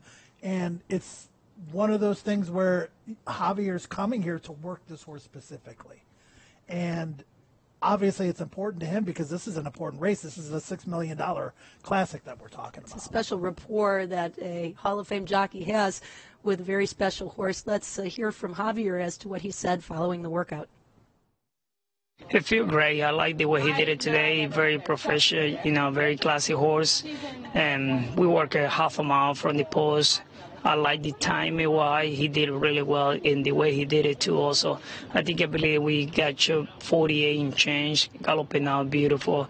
I'm so truly happy the way he did it today. I'm very satisfied. Looked like he was taking a hold there going to the pole. He did. He's a very strong horse. I think he's smart. When he think he's gonna go work, he go forward, and he put a good work in the beginning. But at the same time, you can see the time and why and the way this is try. He set up beautiful. How did he handle the surface? Very well. I think the way he handled it very well. I don't have a problem with that. Based on what we've seen from Catholic Boy, I think he would handle any surface. Turf, dirt, really doesn't seem to matter. He's the same type of horse that comes up over and over again with the big race and has the big rider to guide him there. I thought he sounded pretty happy with that work. Horse racing is like the story that doesn't end. From the Breeders' Cup last year through the Triple Crown Preps into the Derby, the Preakness and the Belmont, and then you get the Summer Jewels, and you see these horses develop and grow up, physically and mentally, and Catholic Boy is the poster child for that. And that's what makes horse racing such a great game, because after the Breeders' Cup, then you're already starting to get into, the Triple Crown Preps and back through that season and then into the summer. That's why you and I love it so much, and just seeing how the story plays out, week to week, month to month. And one of the greatest chapters of the story is the Breeders' Cup. And the Breeders' Cup Classic, of course, the keystone event, but each race in their own right, a championship matchup. A lot of excitement surrounding the Breeders' Cup Mile with a number of horses that were, Breeders' Cup Dirt Mile, with a number of horses who were cross-entered for the Classic as well. You see that with Bravazzo. Although it's second preference Classic, it sounds like Wayne Lucas is leaning toward the Classic with Bravazzo. A number of other horses we expect to see, for instance, Limousine Liberal in the sprint, Promises Fulfilled in the sprint. Seeking the Soul may end up in the Dirt Mile, despite the fact that I think trainer Dallas Stewart would prefer him to be in the Classic, but he's a little ways down on the preference list tonight. Unless something unforeseen happens over the next couple of days, I don't know that he will get that option. Dak Attack, one of the horses expected to breeze today for Dale Romans. And there's Whitmore, who breezed day before yesterday, I believe. Walked yesterday on that off track. So Ron Moquette moving up the work a day really paid off. He snuck in first horse of the morning, literally the first horse on the racetrack with a very nice workout. And now you can see physically what everybody's so excited about with Whitmore. It looks like he's bounced out of his work, literally. A little bit of a difference here at Churchill Downs than some of the other Breeders' Cup venues, in that the Dirt Mile is a one-turn mile, and when you stack up the Dirt Sprints with the Dirt Mile, you see a lot of the same names, because a lot of these horses are capable of doing either or both. A lot of interesting decisions. Catalina Cruiser is in the Dirt Mile. He's going to be the favorite. Promises Fulfilled leading towards the sprint. He would be the pace setter if he was in the Dirt Mile, and probably the controlling speed. Catalina Cruiser might be the controlling speed in the Dirt Mile, depending on who goes where. It's a very interesting process that these trainers have to go through when it comes to the decisions that they have to make. We heard from Tom Amos earlier, deciding on the Classic over the Dirt Mile and all the reasons that he gave. Whitmore's a really good sprinter. Could he stretch out to the Dirt Mile? Probably, possibly, but 6 furlongs, maybe stretching to 7 is what he does best. And this is an older, hard-knocking horse who is in potentially the best form of his career. Whitmore has put together an unbelievable run of firsts and seconds in top company. It's almost an afterthought that he did participate in the Kentucky Derby, and in fact was third in the Arkansas Derby and second in the Rebel. It is a horse who is somewhat proven. He might not have won, but he ran extremely well against really good horses at a distance of ground as a 3-year-old. But I think it shows you how horses change, much like people as they mature, that his niche is truly sprinting. And he's a very fast horse, as you mentioned, Joe. 2 straight fastest of the morning workouts here at Churchill Downs on very different types of racetracks. And here is a look at the sprint pre-entries, 3/4 of a mile. And again, you see, similar to what we saw with the Classic and the Dirt Mile, that there is a lot of decision-making that will go on over the next 48 hours. Post positions will be drawn at EquestriCon. Great new event to Louisville in its second year. It's at the Kentucky Convention Center downtown, and you will be a part, along with Gabby, of the post position draw 4 o'clock Monday at EquestriCon. That's when we'll know for sure whether it's first preference, second preference, who's in, who's out, and what the fields. 14 horses, 2 also eligibles with the exception of the Juvenile Turf Sprint, which is limited to 12. What all those fields will look like, that'll all be set on Monday. There's no yellow letters next to Imperial Hint. There's no yellow letters next to Roy H. Those 2 are going in the sprint. They're the 2 horses to beat. Roy H. got the best of Imperial Hint last year. Imperial Hint is coming into this race phenomenally well. We saw that workout. Kevin and Gabby were talking about how impressive it was. Roy H. in his most recent prep looked like the Roy H. from last year. Really looking forward to those two knocking heads once again. But again, like in all these Breeders' Cup races, it's a lot deeper than just two horses. So a couple horses that are in this situation of being cross-entered, but they're watching, and we saw them this morning. Warriors Club for D. Wayne Lucas and Bravazzo for Lucas, who looks like he'll end up in the Classic. Both the horses we saw breeze. They were out on the track earlier this morning. This is a look from today of Warriors Club, son of Warriors Reward, owned by the Churchill Downs Racing Club, has amassed a record of 5 wins, 6 seconds and 5/3 and 28 starts for earnings of over. I still just marvel at this. What was it to get involved in the racing club at that time? I think $500, and he has earned over $700,000. Now, it's not about the financial gains for the club members. They don't take the profits, but at the same time, they get the thrill of a lifetime to be in the winner's circle with a horse in elite company. You could have never imagined you were going to be in for such a ride. And, of course, his stablemate, Bravazzo, also out on the track. I think we have... maybe he could be the most photographed horse here on the Churchill Downs backstretch between his runs in the Triple Crown races. He last raced in the Pennsylvania Derby. He dances every dance. He's just 3 years old, and he started 14 times, but has earnings of over $1 million for the Calumet Farm, who bred the son of Awesome again. Wayne Lucas trains him, and Bravazzo out on the track this morning, usually among the first set to hit the track. Yeah, he just loves what he does, this horse, right? And he's out there, jogging, galloping, breezing, racing. Like Kate mentioned, he's danced every dance. Remember, D. Wayne Lucas won the Breeders' Cup Classic in 1999 with Cat Thief, who was way under the radar. I think he was 18 or 20 to 1 that particular year. And Bravazzo's Pennsylvania Derby was unimpressive, and his races prior were obviously very good, but he seems to have bounced back very well, and he's at home here at Churchill Downs. D. Wayne Lucas now 83 years old, more Breeders' Cup wins than any other trainer, Caton, by several. I think he's up 6 on Bob Baffert to 20-14 going into this year. Got one more horse to look at that's been out on the track today already, so it's a little mini instant replay, if you will, but our first look at a Breeders' Cup Juvenile Turf contender. 22 pre-entered in the Breeders' Cup Juvenile Turf. That's 40 under for Jeremiah Engelhardt, and there's a look at him from earlier this morning. 4 bandages, just a little easy maintenance, as I believe he breezed as well. On the grass. On the grass. Yep. And it was a nice work. He had worked at Saratoga on the grass in a very nice move as well. And it's a horse that, by Uncle Mo, seems like he can handle some give on the ground. He won the Pilgrim, a grade 3 at Belmont on yielding ground at 1 1/16, beating Some Like It Hot Brown, who's also pre-entered. I thought 40 under was an interesting exotics play in this race. He's very consistent. He's a little bit under the radar, but his race in the Pilgrim was a very good one. I like him, and that work on the turf the other day was softer going. He seemed to relish it. Gabby caught up with Jeremiah Engelhardt.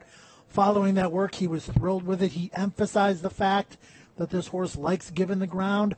Not every horse in this race is going to like giving the ground, so that will definitely be to this horse's advantage. The Pilgrim was a grinding win. He was covered up on the rail. He had clean aim turning for home, and he just grinded down the leader that particular day, and he's done nothing wrong since. I like the way this horse looks on the racetrack right now, too. I agree. So much to talk about, but we will take a short break and a look back. And Joe, Bill Mott, Hall of Famer, was the youngest trainer ever inducted into the Hall of Fame when he went into the Hall in 1998 at the age of 45. Now, he's almost synonymous with the Breeders' Cup in terms of the horses he's trained and the successes he's had. He's got Yoshida in the Classic, Channel Maker, Topper T, and a host of other horses that'll run over the course of the next week. But he's won 10 Breeders' Cup races, including 5 in the Breeders' Cup Distaff. I guess he has a way with the ladies. We're going to take a look back at several of those Breeders' Cup Distaff wins for William I. Mott that happened right here under the Twin Spires. Odds on in the gate, and they are off in the Distaff. It's Asina who breaks sharply on the outside. Banshee Breeze and Keeper Hill were both off to good beginnings. Tap the Music is right up there, and Kirby Song down toward the inside. Under the line the first time, and Gary Stevens establishes the lead quickly with Asina. Asina establishes the pace into the turn, but Tap the Music is not far behind. Kirby Song rides the rails in third, and the favorite Banshee Breeze is right up there, keeping Asina well within her sights. She's only about 3.5 lengths from the lead, and that one is followed by Keeper Hill. And a break of another 3 to Dancing Gulch and the fellow long shot Tuxedo Junction. Late running Tommy Sue's Delight trying to settle into stride here. She's about 10 lengths behind the lead. The opening quarter went in 23 and 4/5 seconds, and it is Asina running unopposed down the lead.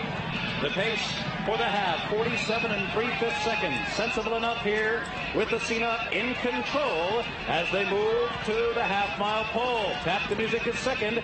Banshee Breeze has been maneuvered to the outside for a clear shot at the lead as they move into the far turn. Still relatively unhurried is Banshee Breeze. Keeper Hill is hard on her heels as Kirby Song starts to tail off. Rounding the far turn, they have to catch Asina. It's still Asina who will arrive at the top of the stretch with Banshee Breeze to take a run at her. Tap the Music is in between horses. Keeper Hill toward the inside. Asina pulled, throttled off the turn, put to a full-out drive. Banshee Breeze is trying to get to her, a length and a half behind. Keeper Hill is third with 1 furlong to go. It is Asina under the whip, trying to fend off Banshee Breeze, and Asina is still there at the 16th pole. A final try from Banshee Breeze. She's lengthening her stride. It's going to be close. Here's the line. Asina and Banshee Breeze hit the line together.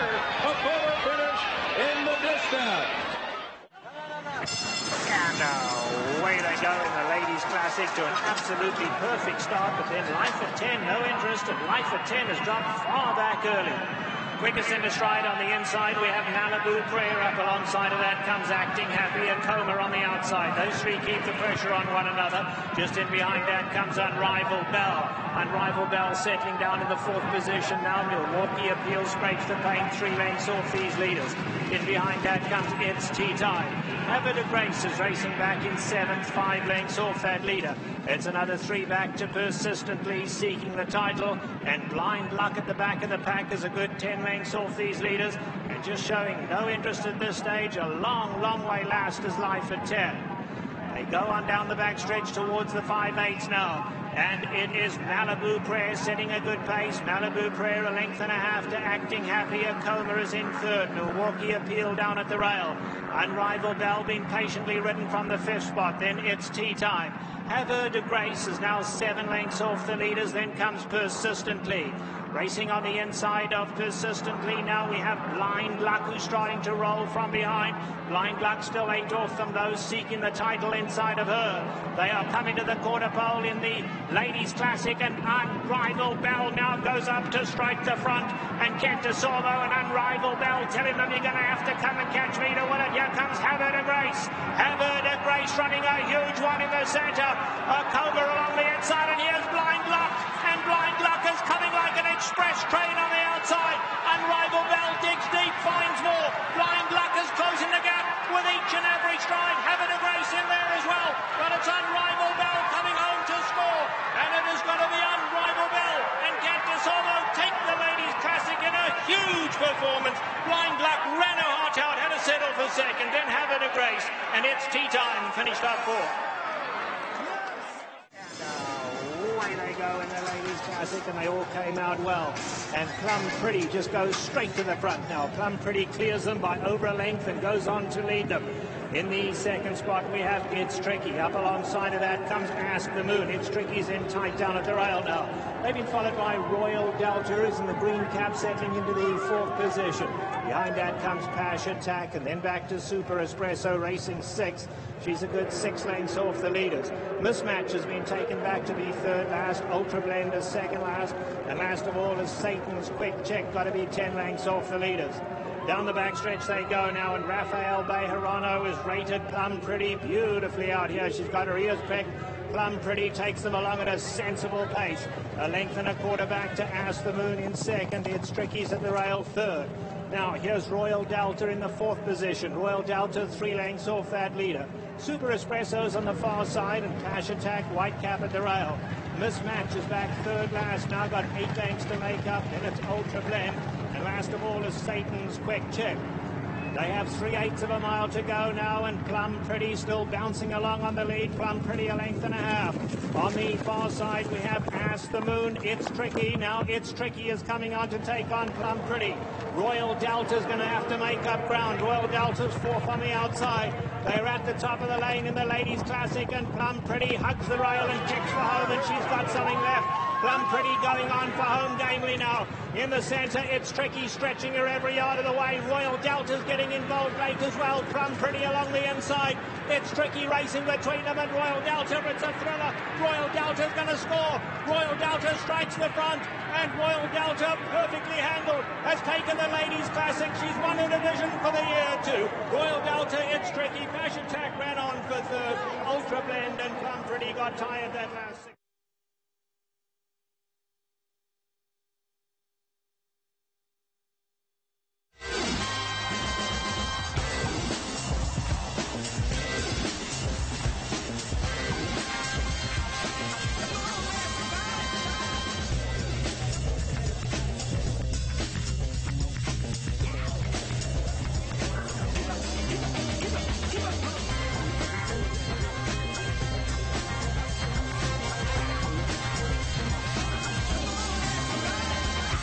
The stars will align on November 4th when the top buyers from around the globe gather at Basing-Tipton for the world's premier breeding stock event.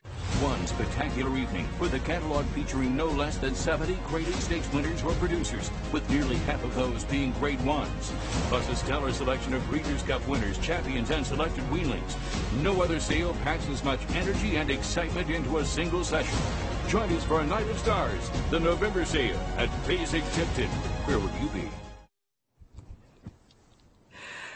The stars will be out indeed at Basing-Tipton and also throughout the week. In fact, we have stars all day long at Churchill Downs. So glad that you can join us, and we want to give a special shout out to all those who are joining us from the WinStar Basing-Tipton marquee tent here trackside at Churchill Downs, enjoying breakfast. Fabulous breakfast, from what I'm told, as well as enjoying the workouts. So welcome to all of them. As we continue our coverage, we check in once again with Gabby, who has a special guest, and we have a special guest going to join us on the set momentarily. Yes, thank you so much, Kate. Here with Florent Giroux, who was aboard Monomoy Girl for her final work and prep for the Breeders' Cup DISTAFF this morning. And Flo, talk about the work and kind of today you've been working with Dazzling Gem, your company, the last couple of works, but talk about today and kind of how you broke off. Yeah, she did excellent actually. She breathed really good. We didn't look for nothing fancy, just a nice maintenance half a mile in the 48 and change range, and looked like we got that. And yeah, Dazzling Gem broke off a little bit in front of farther than what we wanted ahead, but his horse, pretty good, excess rider, and I was able to get even term, down the stretch, and I think that was a nice solid breeze, not too slow, not too fast, just perfect. What's going through your mind coming down this stretch, knowing that you don't want her to do too much, but your company's kind of very far in front of you? How do you work around that? I don't know, you just feel the horse, you just feel like if they are going to go faster, just the feeling, the horse give you, and I don't know, some little signal, like when you ride a lot of horses, you kind of feel that, and that's just the way I felt, and felt like I was going 48, and that's pretty what we got. You got a good clock in your head, been on very many horses in the past. But talk about Monomoy Girl. I mean, you've been aboard her so many times in the morning and the afternoon, but what is she like to ride? I know Caton's talked about it. Her quirks are a little bit well documented, but how is she to ride? She's excellent, actually. She's a very good workhorse. She breathes unbelievable. You can put whoever company in front of you, and she's going to outwork them, pretty much every single time. That's why we can prepare the way we want, because since we put her in company, she's going to give you A+ effort, and it's helped a lot through our preparation, and I'm sure it goes very good with her training as well, with Brad overseeing it. And the afternoon, a little more quirk, like you said, I just feel like she has so much potential, when she goes turning for home. She's always on her own. I mean, there is no another horse, next to her, and she feels a little bit lonely, when she goes down the lane. I'm excited about the Breeders' Cup, first time facing older horses. And actually, it's probably going to be more competition this time, and maybe she won't have to look around much, Hopefully she can look right at the end if we get the win and she keep going. But I'm hoping other horses are going to keep her busy, through the race. One final question. You've established such a relationship with both Monomoy Girl and the Brad Cox barn. What has the ride been like with her throughout the past year, and the ability to showcase her talents on the biggest stage and the Champions and the Breeders' Cup DISTAFF? Well, it's been great. It's been a great run, actually, with Brad. I first started riding for him when he used to train for Midwest Thoroughbred. And he was training for them, and I was riding for them in Chicago, and we kind of hooked up together through Midwest Thoroughbred. And after that, I started riding for Brad. I think that was at the Winter of the Dragons, my first time there, and I guess he had only 5 or 6 horses, and I think we won maybe 10 races with only 5 horses. And from there, we had a good start, and we've been doing incredible together. And now, not winning a lot of races, but now we also have one of the best horse in the country. She's very exciting, and she's been nothing but great. And we are hoping, she can't put it off, one more time, for the end of the season, and will be the cherry on the top of the cake. Of course. Well, thank you so much, Flo, for joining us here this morning. Thank you. All right, Kate, we'll go back to you. I know you are standing by with a special guest. That's right. Jonathan Thomas is kind enough to join us after Catholic Boy completed his final workout prior to the Breeders' Cup Classic. Jonathan, thank you for making some time to come over here to the first turn. Thoughts on, we'll jump right in, about Catholic Boy. We've seen him a couple of times. We're going to get to look at the work again, but Javier flew in for it. He was aboard. He sounded pretty happy about it. How do you feel? I feel great. Javier's a big barometer on this horse. The fact that he's flown in twice from New York and really been generous with his time means a lot to us. Not only utilizing his abilities to execute these works, but just as his contribution to the whole thing has been immense. So, big kudos to him. I thought this horse worked very well this morning. I thought he got into a really good rhythm, nice high cruising speed. They actually caught him from the 5/8 out 101 and then out the 3/4 in 14, which I thought he did really nicely. He showed very good energy galloping out. Showed a lot of energy galloping into it, too, which he does seem to do. But Javier mentioned, and I mentioned, too, he's got his hands on the yoke, and he had to take a little hold of him going off. But that's kind of him, isn't it? He really is. And the more we're learning about this horse, he's he has a big stride, and he gets into a big high cruising speed. And I think it's kind of like, horses like that, you kind of have to let them get into a rhythm going to the pole, because, it really, takes them a little bit just to get into that big stride. And, I kind of want an uninterrupted panels, so he was working 12 and change, just to a high cruising speed. And I thought he did it really well. He shut him down quarter into his gallop out. He just wanted to be careful not to do too much, but I was really pleased with him today. You had to love this through the stretch, because it almost looked like he evened out, and Javier's able to give him just a little bit of rein here.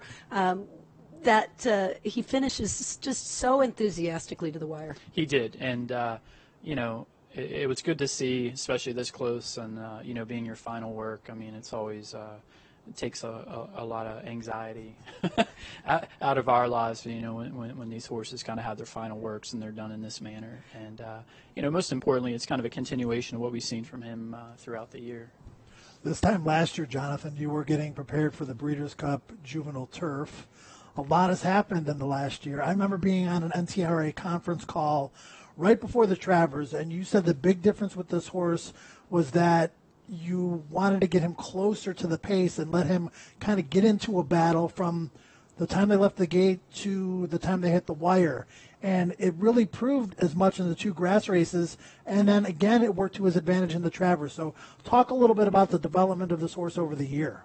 Well, early on, especially with our young horses, we don't really force them to do anything in a race scenario. We let them break, and kind of let them find themselves.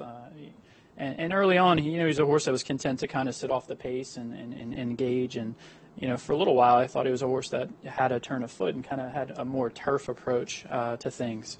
And subsequently, he's really grown up and gotten stronger. And he's gotten more engaged in his works, and he's been a little bit sharper from the gate and sharper into the bridle from the pole. And physically, he's put on weight. And, so he kind of gave us confidence that he was approaching that time in his life where we could be a little more aggressive with him. I wonder, you talked about letting a horse kind of find his way, and he started out on the turf. Were you always confident that he was going to be as good a dirt horse as he is a turf horse? We felt he was adept on both surfaces in the morning. He breezed equally well on both. The big thing we're looking for is a route race. And, in a 2-year-old's career, there are a lot more options going along on the turf. And, so that's kind of a byproduct of why he started on that. And then he did well, so there was no reason to change it, until after the Breeders' Cup and the Remsen was on the horizon. It seemed like a good time to see how he handled the dirt, and he did. And it kind of started to change the course we charted for him a little bit. Did the Travers prove anything to you that you didn't already know about him? The month leading up to the Travers, I hate admitting this, but it was probably one of the easiest months I've ever had with a horse leading up to anything. He breezed super. He really didn't have a hair out of place the entire time. So we anticipated him showcasing himself at his best to go and do what he did against that caliber of horse. I didn't know he would do that. I would be, lying if I said that. But we thought we were really taking him over in peak condition. And it was almost nerve-wracking in the sense that everything was going too well. That I was getting a little worried because it was just, it really, we couldn't have drawn it up any better. Everything just went so seamless for him. Do you feel like the fact that he had the incident in the spring prior to the Triple Crown, after the Florida Derby, a little bit of a setback for him, that might have proved to be a blessing in disguise as far as the route he took after that? No, there's no doubt. The Derby is very important, and as you know, a lot of talented 2-year-olds their whole trajectory is charted to get to the Derby. But oftentimes, some of these horses just aren't physically ready. You can't change Mother Nature; they're going to kind of develop and grow into what they are on their own clock. And there was a time frame where he actually was getting a little out of balance. He was growing, and he was trying to find himself as a horse. And it's a real credit to the owners that when he started to, when he kind of had a uncharacteristically, poor effort in the Florida Derby, we really sat down and tried to figure out what was best for him. And they were great about letting us give him time and develop, and then just, kind of charting the second end of the year with him. And, it's a real credit to the owners and letting us use horsemanship and having it pay off. And so it's a real credit to them. There's a great series that the Breeders' Cup has put together called All In, and one of the episodes is leading into the Travers, and obviously all the way through it, and your victory. And it was very emotional for you, and you could see that in the series and in the programming. Tell us not only about the win, but just the release of this horse proving to everybody after he won 2 races in a row on turf that dirt, and now you're here for the Breeders' Cup Classic, and just that journey and the release of something like that. Well, there was definitely just the satisfaction of a job well done for everybody, including my team. But this horse is a little different for us because we actually purchased him as a weanling. And, part of our operation, or the backbone of my operation, is buying young horses, and then we actually break them, which is very different from a lot of trainers. So, we have a lot of time spent with him and a lot of, emotional equity that kind of built up and came out when he won. The Belmont Derby was important, all these big grass races, but, although I witnessed it when I worked for Todd, these big days, to actually be kind of handling the course and getting a horse prepared. I didn't understand the gravity of it until it happened, and in a place as historic and as Saratoga. But I was just so proud of him that I think that all came out. It's been kind of circuitous route for you in the horse world, your background in horses, you're kind of immersed in it from Virginia, which is truly horse country, but a steeplechase jockey. You mentioned working for Todd, and then I know a lot of work at Bridlewood Farm. Does all of that, do you feel like it helps prepare you for the experience that you're going through now with a big contender, a top choice in a race like the Breeders' Cup Classic, or is this still a little surreal for you? No, I mean, I could sit here for 5 hours and tell you why it was so nice to work for Todd, but one of the big things was, we were very fortunate to be participating in big days, almost every weekend. And, the approach was always to take care of your horse the best you can and prepare him and never get intimidated by the races or who you're running against. I mean, really it boils down to doing the best you can. So, the gravity of the event, it doesn't overwhelm me. It's more just making sure that we prepare this horse the best we can and bring him over in a position where he can showcase his ability. But we're very proud to be here. Talk about the field. Let's talk about the competition. Do you look at the competition? I'm curious. I do. I mean, honestly, until the draw happens, I think you have to be careful because, I mean, the draw, depending on how a race is drawn, there can be 50 different scenarios played out. So I don't feel it necessary to have any angst about possible scenarios until it actually is on paper. It's our first time against olders. We're stepping out of our age group, and that's always, that's one of the biggest steps in horse racing. So we're very cognizant of that. I mean, you're getting into the gate with, Bob Baffert and Aidan O'Brien and John Gosden and Bill Mott, and these are the reasons we work as hard as we do, or to have these sort of opportunities. You'll be happy to know that 3-year-olds have had more success in the Breeders' Cup Classic than any other Breeders' Cup race. 35% of the winners. You've got a very good 3-year-old.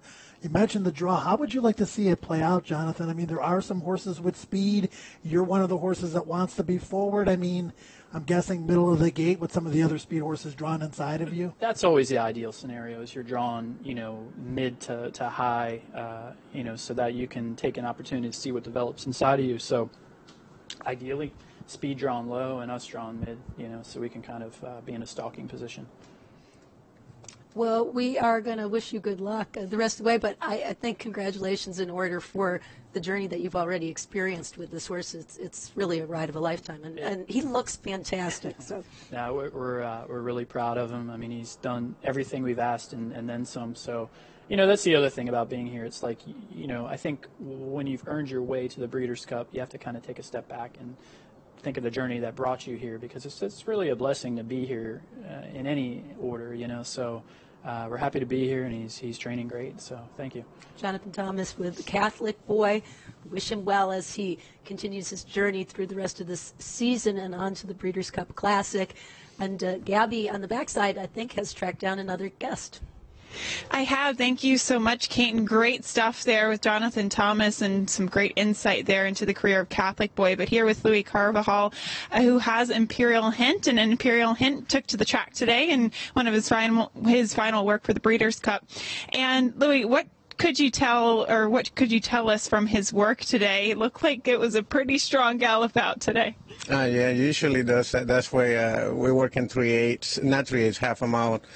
But from the 3/8, it was just a maintenance work. But usually I get to see that most of the time when he works anywhere. They just gallop out really strong. So Pedro, my assistant right there, did a great job.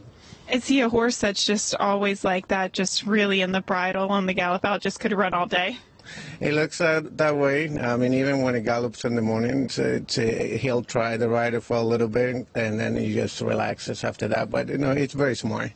Is he a different horse in the stall? I mean, he just looks like he's got so much energy out here. He's not very big in size, but it looks like he's just all energy, a bundle of energy. Yes, he does. I mean, in the stall is very quiet. He likes to play around a lot. But when he comes to the track, if you can see him, he'll stand and walk around the track. But once you turn him around and start galloping, it means business.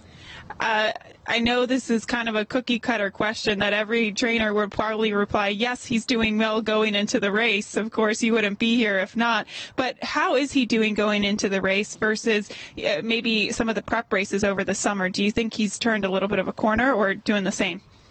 Probably, I think he's doing the same. I think all the races that he won lately, like Saratoga, Vanderbilt, and the Bosberg, he went to the race the same way he's going right now. So. I got to ask you, though, you might be the hardest working person on the backstretch. You've been walking, grooming. You're obviously his trainer, too.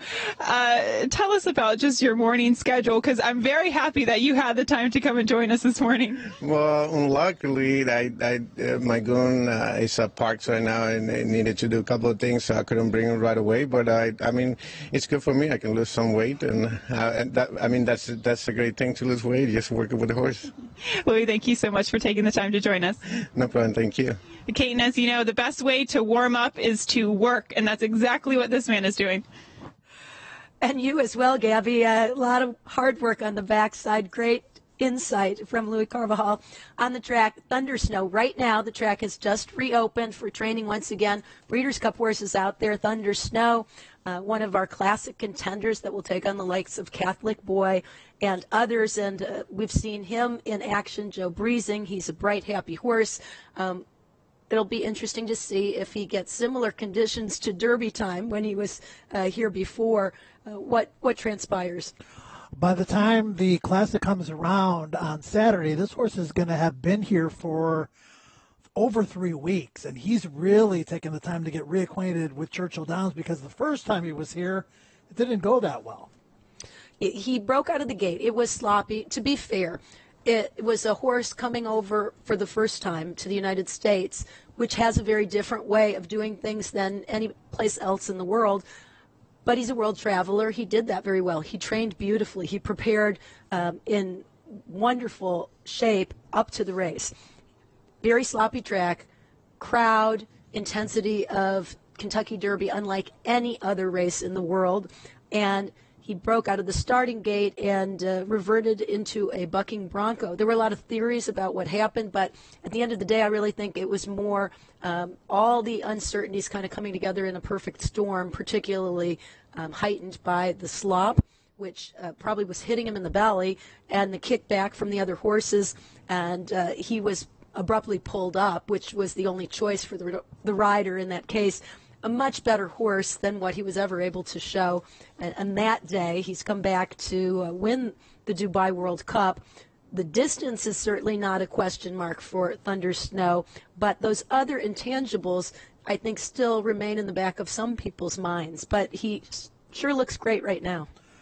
Had a chance to reacclimate. He's trained well over the surface. He's had, I believe, 3 published workouts here at Churchill Downs since his arrival here. Second in the Jockey Club Gold Cup.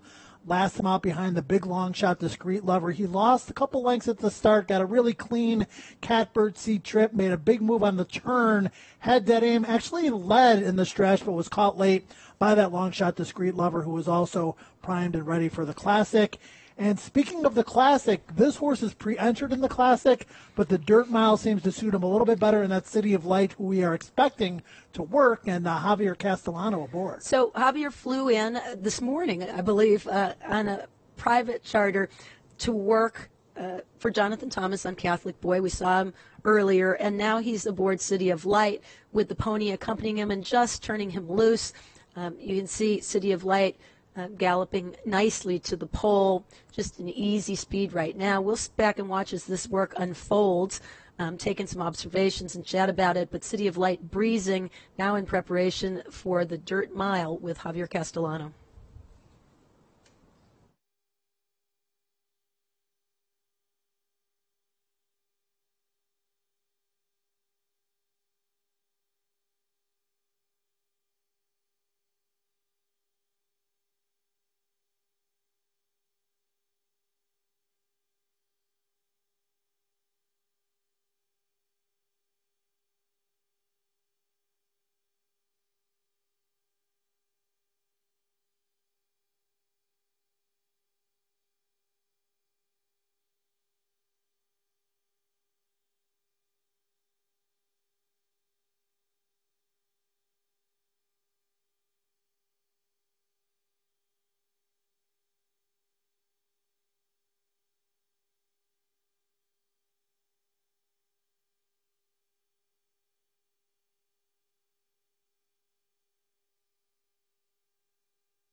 Well, he's right behind us, literally galloping out around the turn. And, Joe, I thought that this was a work that improved as it went along.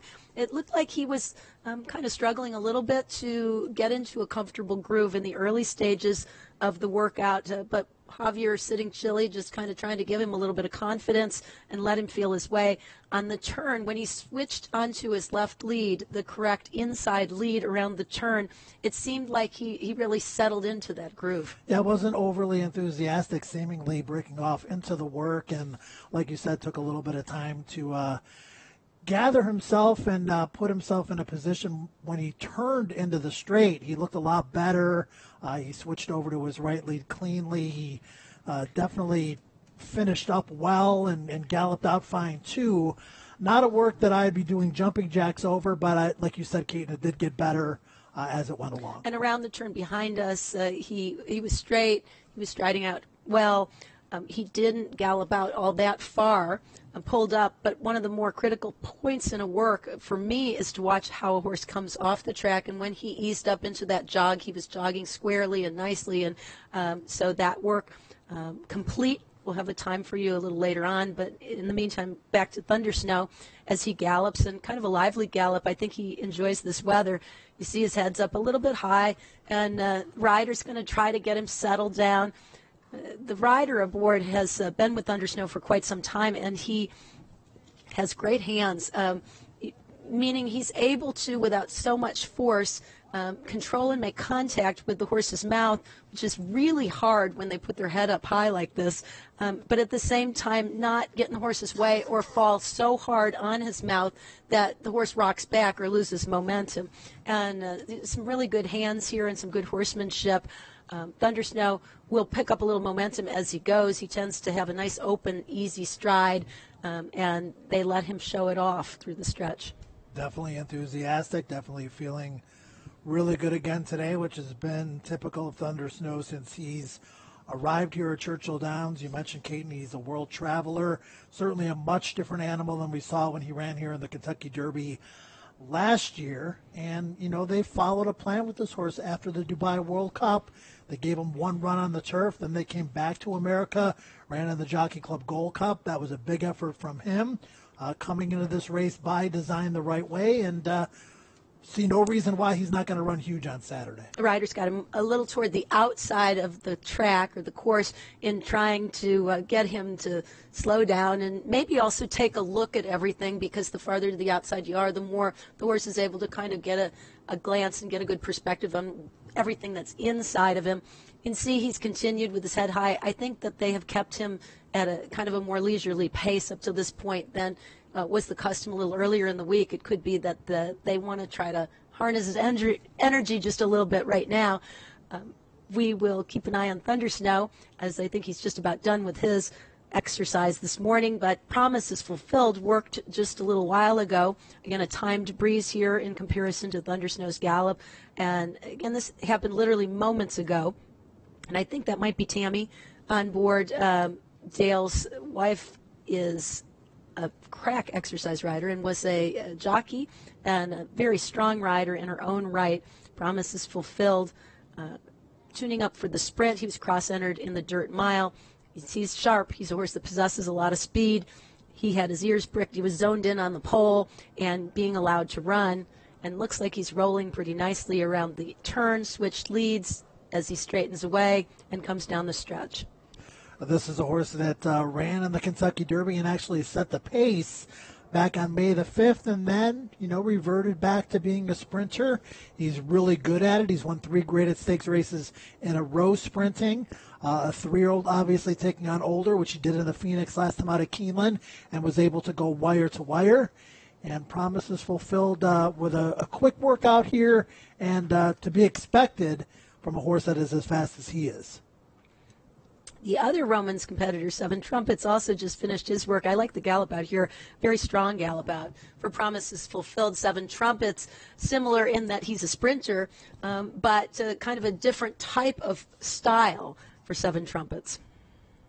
Yeah, this is a horse who is going to be pointed to the dirt mile, has really improved in recent starts, second in the Dwyer behind Friend's Fire, then came back and was second behind Promises Fulfilled and the Jerkins, and then third in the Gallant Bob, last out behind Friend's Fire again. So not the same kind of speed that his stablemate Promises Fulfilled has, more of a stalk and pounce type individual, but another one coming into the race, the dirt mile seemingly the right way.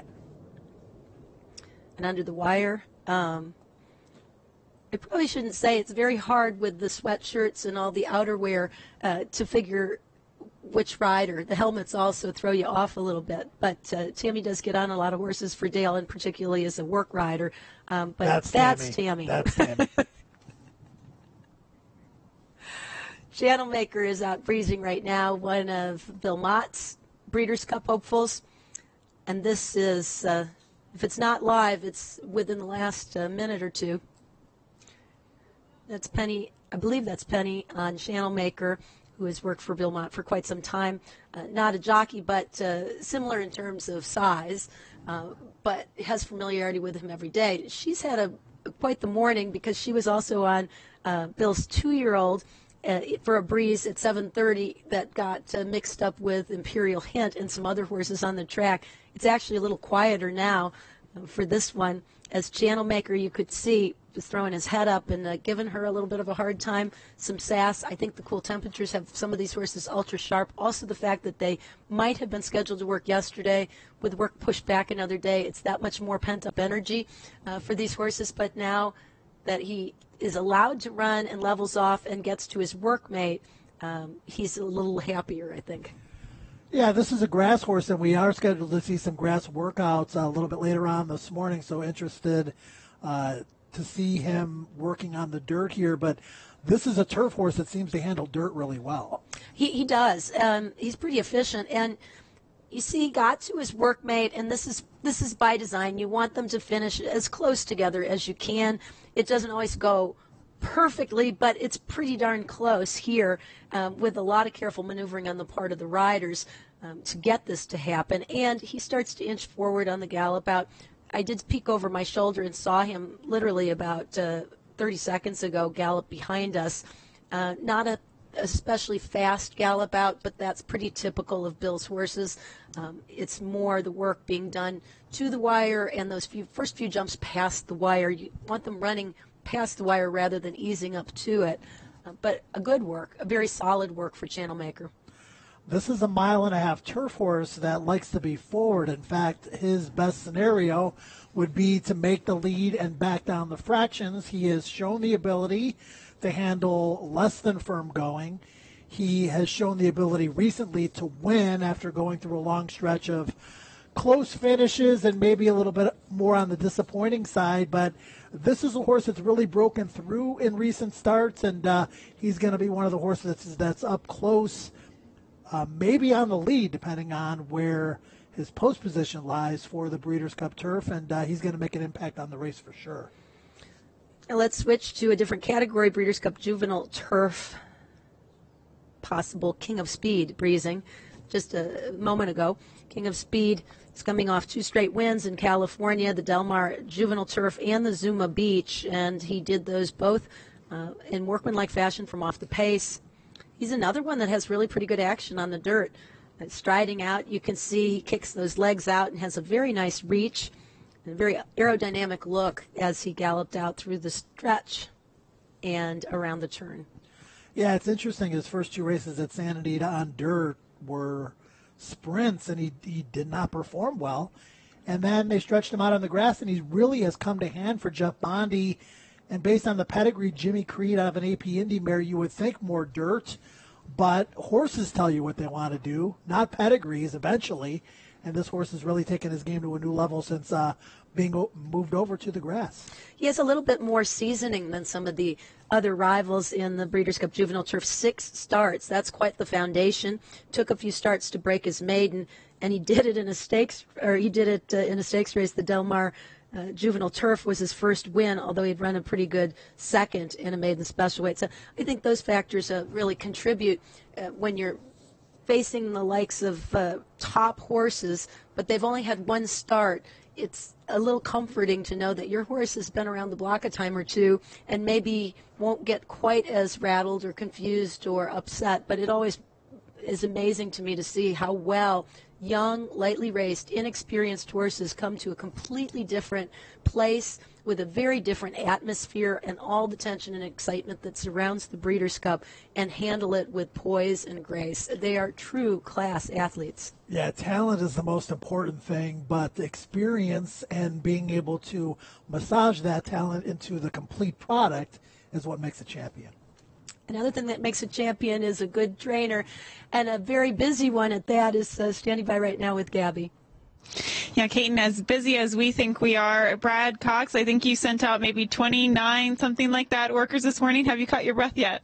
Yes, just that was a busy morning. We kind of backed up from yesterday, and we had a lot scheduled yesterday and this morning, but we opted to just hold off yesterday and everything this morning. But we had a fantastic morning work-wise. For sure, and one of the superstars is, of course, Monomoy Girl. What did you think of her workout today?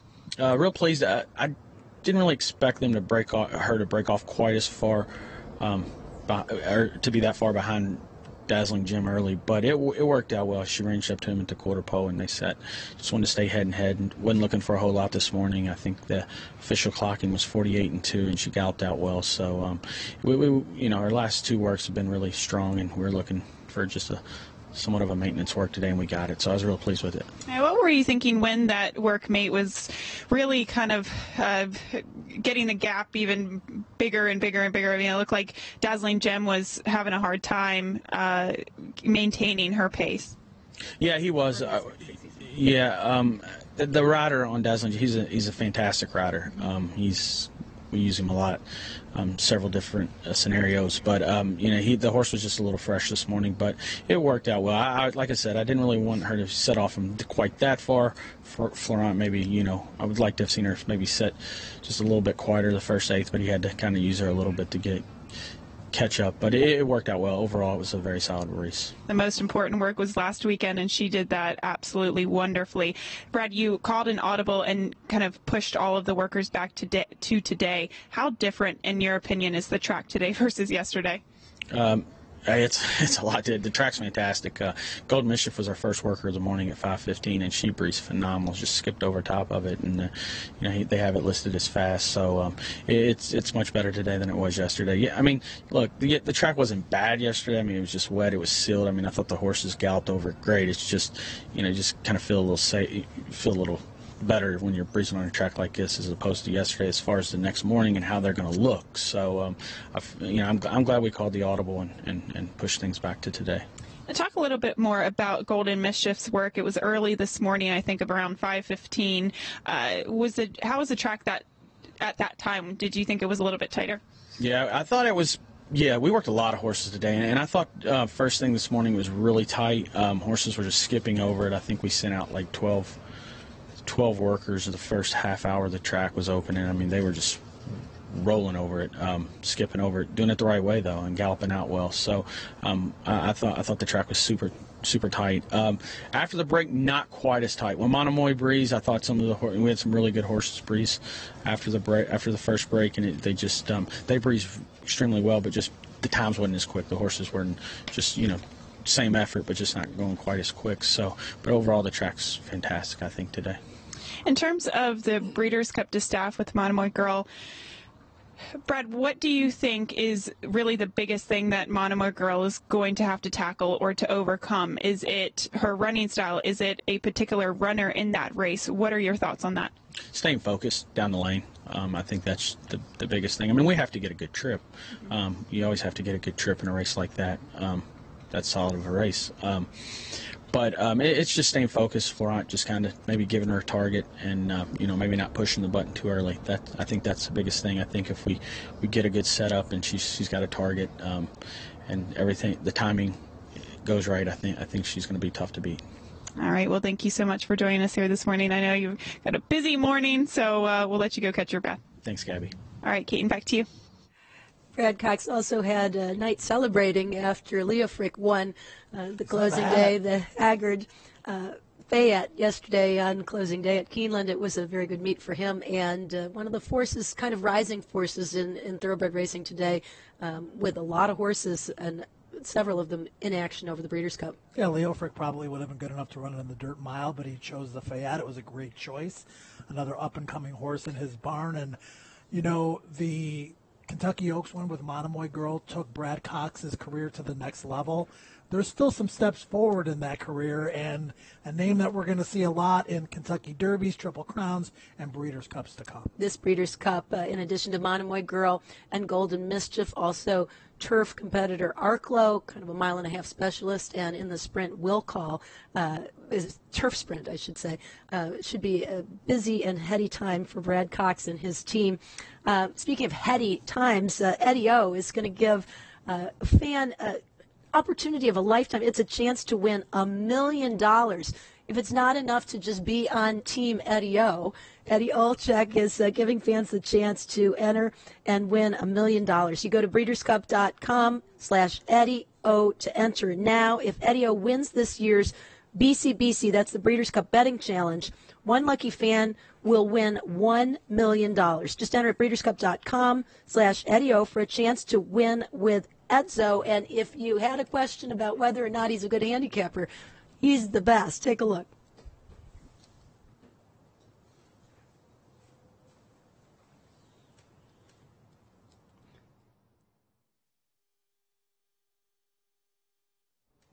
Yeah, well, take our word for it. Yeah.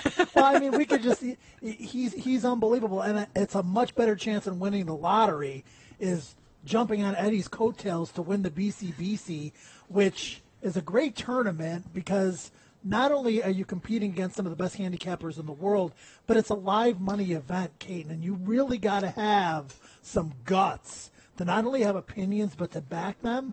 And, you know, Eddie's a great handicapper, but he's also not afraid to take a chance. And, Joe, you speak of the BCBC, the 2018 Breeders' Cup Betting Challenge. You actually have a chance. There's some last chance qualifiers for a schedule on that, horseplayers.com. But remember, this year you can play the BCBC live at Churchill Downs, but also at Gulfstream Park, at Monmouth Park, at Santa Anita, and you can play it live at twinspires.com. So there are a lot of opportunities for fans to get in on the action and that excitement that you speak of, putting your money literally where your mouth is as far as it being a live money tournament. You don't even have to be on site for this year's Breeders' Cup to be a participant. It's probably the next most exciting thing to actually running the races, the action that's going on in the BCBC, Breeders' Cup Betting Challenge.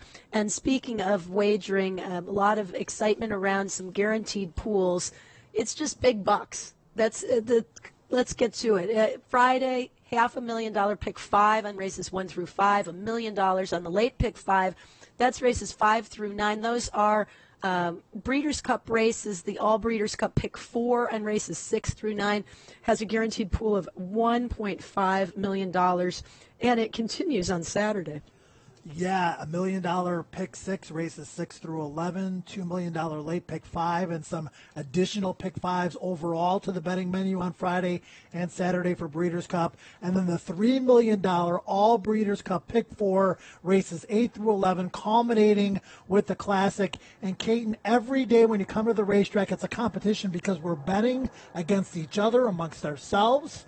And the payoffs are just extraordinary for the Breeders' Cup from top to bottom. A lot of guaranteed pools. There are also some new wagers. We'll talk more about those in the coming days. All the excitement, though, focused, of course, on the horses and the people who will be surrounding them. And we talked earlier with Javier Castellano about his workout aboard Catholic Boy, but he just got off of City of Light, and he's with Gabby live right now. That's right, Caton. A busy morning for Javier. It's been a busy couple of weeks for you, Javier. I talked to you last week at Keeneland, and you were telling me about your schedule going back and forth from Kentucky to New York and back. Talk about Catholic Boy's work this morning. By at least social media standards, they're saying that it was one of the best workouts of the morning. Oh, it's great. The way he did it today is amazing. He was really good and happy. The way he did it is such a great horse, and they've been very consistent lately. The way he worked last week, the way he worked today, and so truly happy. You've been aboard him at a couple different tracks, Javier. How do you think that he gets over this surface in particular? The way he worked today, he was amazing. He was really good. The way he handled the dirt, especially in the turn, a lot of horses, they kind of try to figure out because little tight corners a little bit here competitive with Neo in Saratoga track.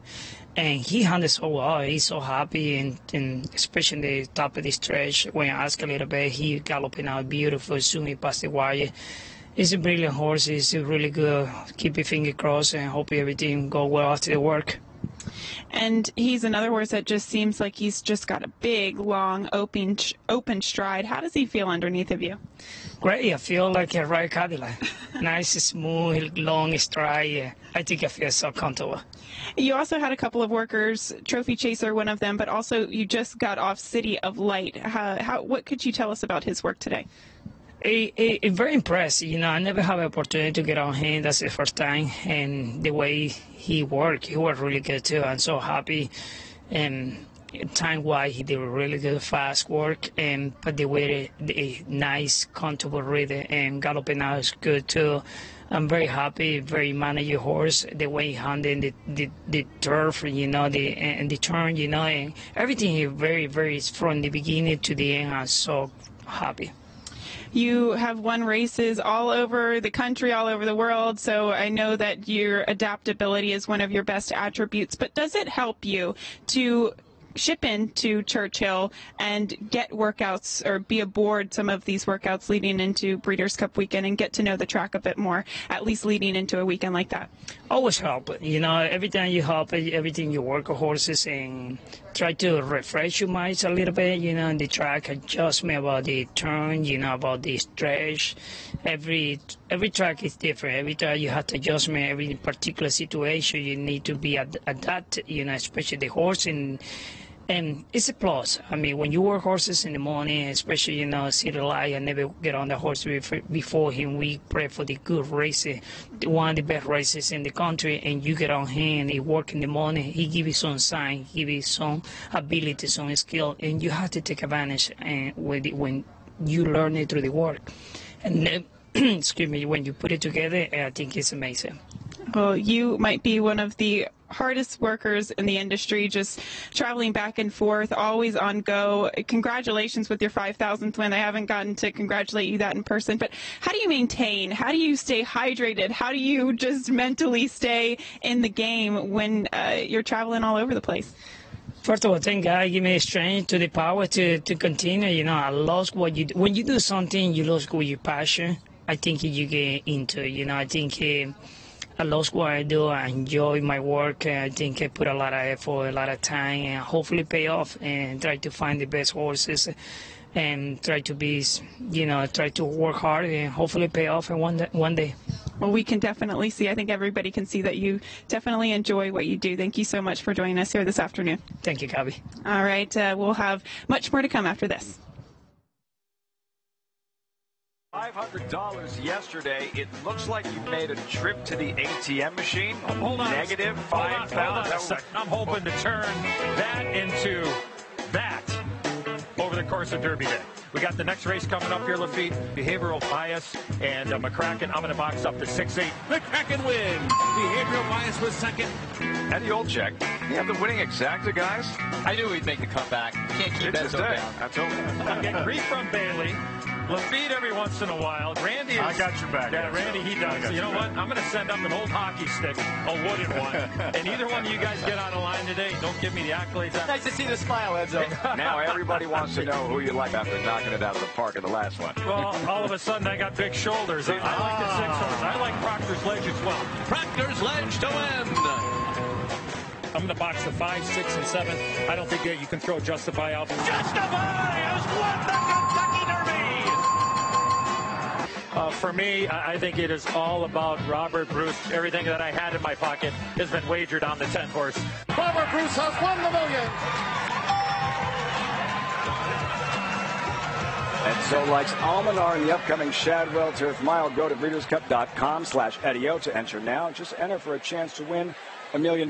If Edio wins this year's Breeders' Cup betting challenge, A lucky fan will win $1 million.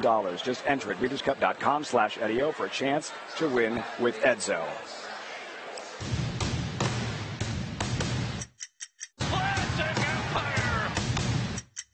Roy H. in the Breeders' Cup Sprint. Sam Marcos will win it. Rushing Bull has done it. The WinStar Win program, it was a big, big day.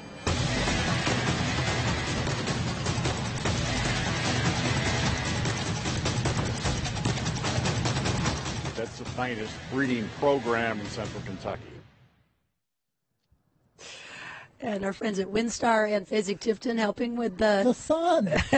Oh my God, a cameo appearance. You promised it would come out. Unbelievable. I could feel the stars with the sun.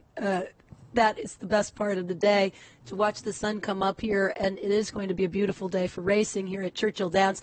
You know, all this information that we're giving you, of course, the workouts are archived as well. Breakfast at Breeders' Cup are shows that you can go back and take a look at. But you can also keep track of what's going on via Twitter and social media. And I've had to adapt, but I'm trying to get some information out there. You're a little better at it than I am. In the meantime, though, you made a good point for final times, if we don't provide them for you and the show, you can always go to Twitter at Derby Media. Is a great source of information to keep up with all the action that's happening as it happens. As soon as they have the official times, they do post them. Yeah, for sure. And we're going to have some turf workers coming up as well. A lot has been made about how much moisture the grass course has taken. And I like to go out and walk it myself sometimes. Well, last night, in fact, a member of our Players Show team had opportunity to walk the course. He's also a world-class jockey in his own right and has that perspective. He and Michael McCarthy, the trainer of 5 Breeders' Cup pre-entrants, were out on the turf course 1 week prior to Breeders' Cup Saturday. Take a look. Honestly, right today, it feels much tighter than it was 2 days ago. And I don't think we're getting, we have chance of rain every day. Yeah. But if it stays like this, I think it's very fair. You know? What are you looking for when you...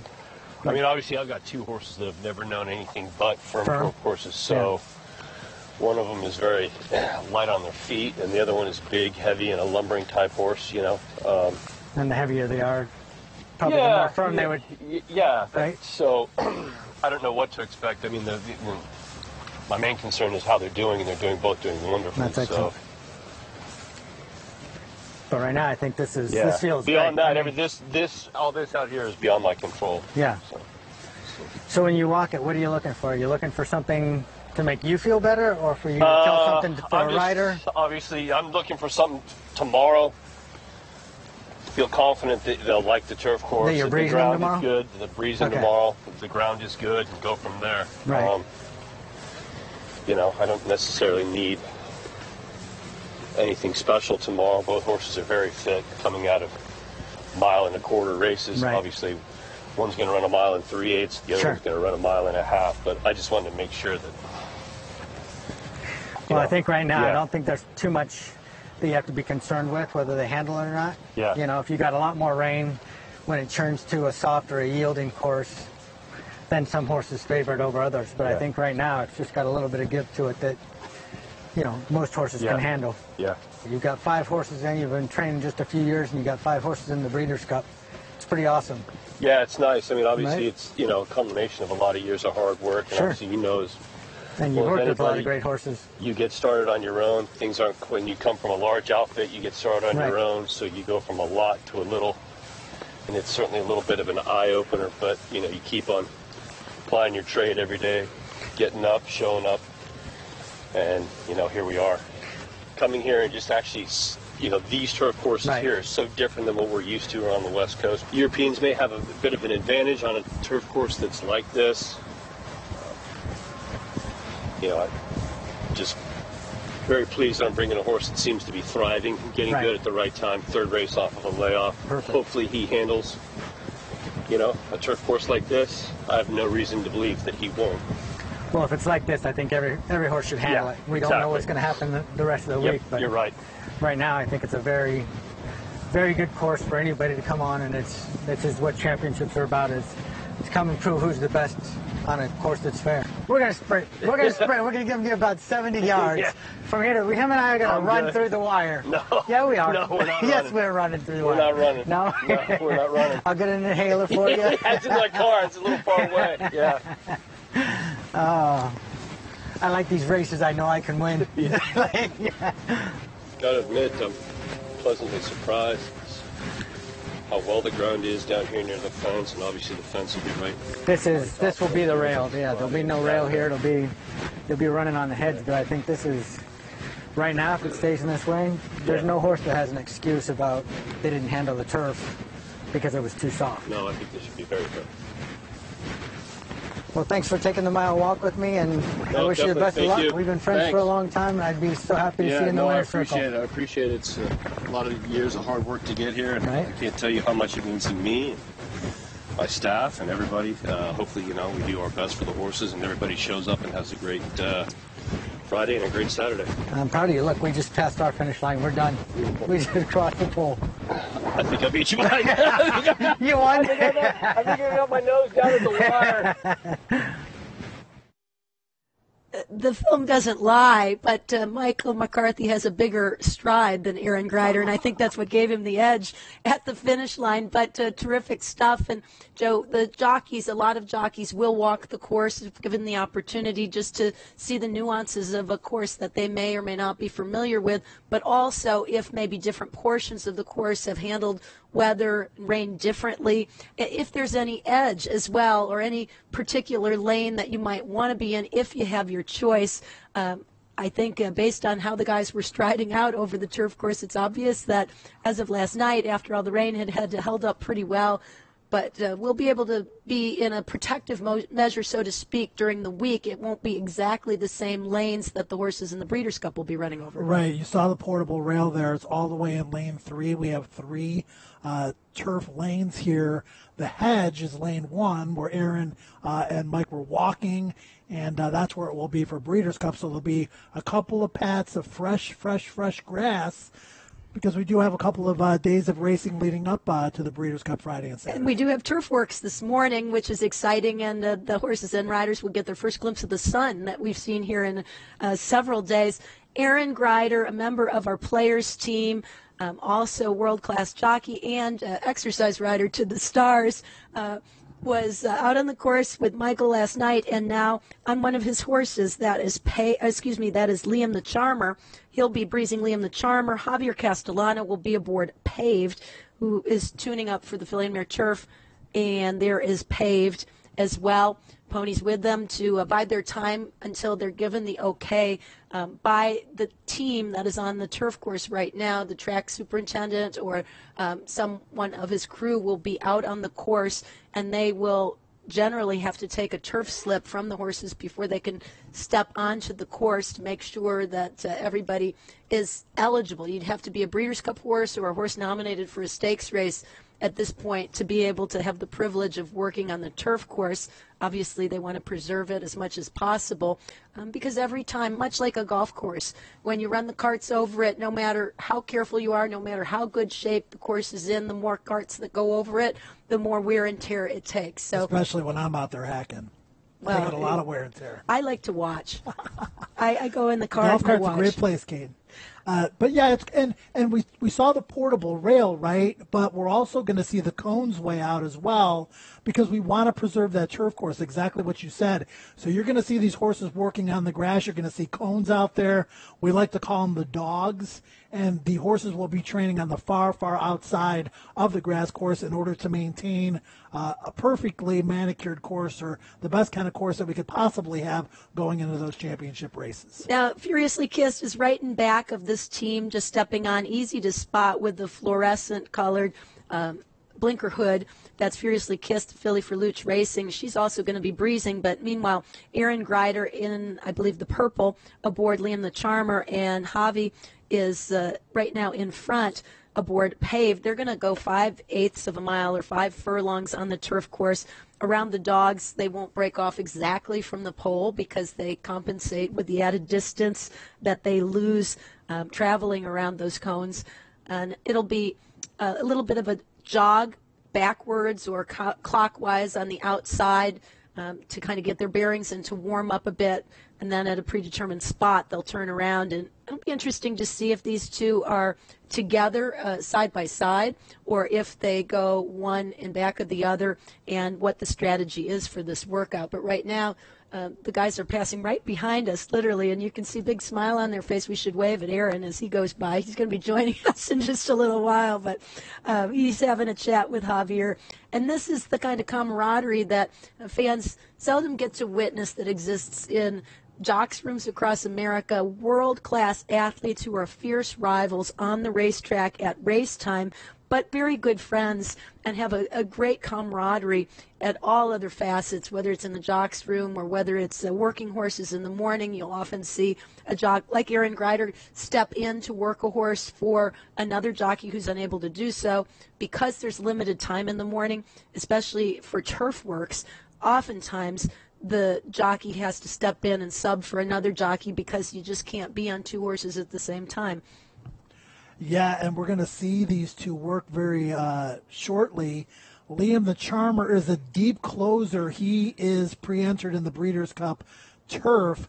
Paved has a little bit better natural speed. She is pre-entered in the Filly and Mare Turf. Again, Javier Castellano aboard Paved, Aaron Greider aboard Liam the Charmer, and the grass course is opened up exclusively for Breeders' Cup horses at this point of the morning. Furiously Kiss right now on the outside looking into the Filly and Mare Turf, but I believe she only needs one defection to get in.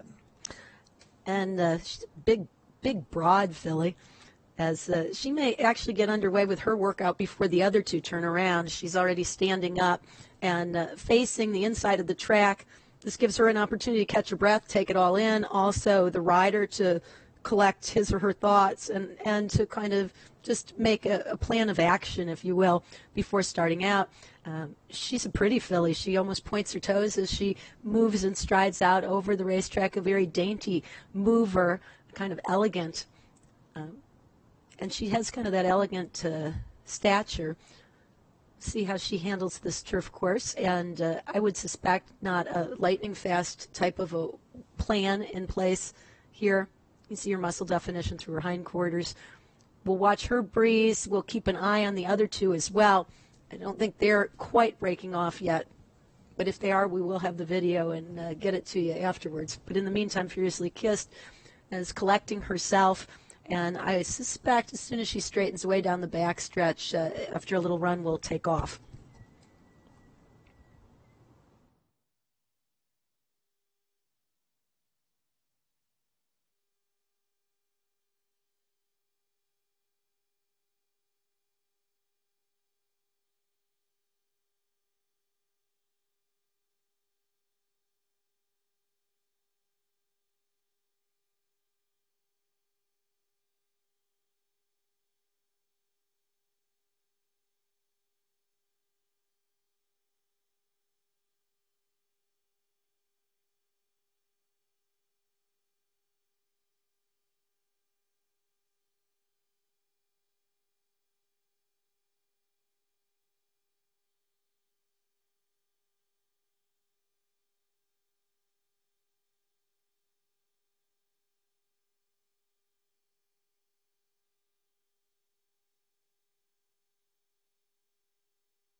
I have no idea how fast this is. We'll know out momentarily, but I thought visually very good work as she finishes strongly. She seemed to handle the course really well. Joe, there was some give, but, I mean, you're going to expect that. You can tell if there's any kickback by how much and also how much the horse's hooves are sinking in, but she seemed to be getting a great hold over it and really looked nice.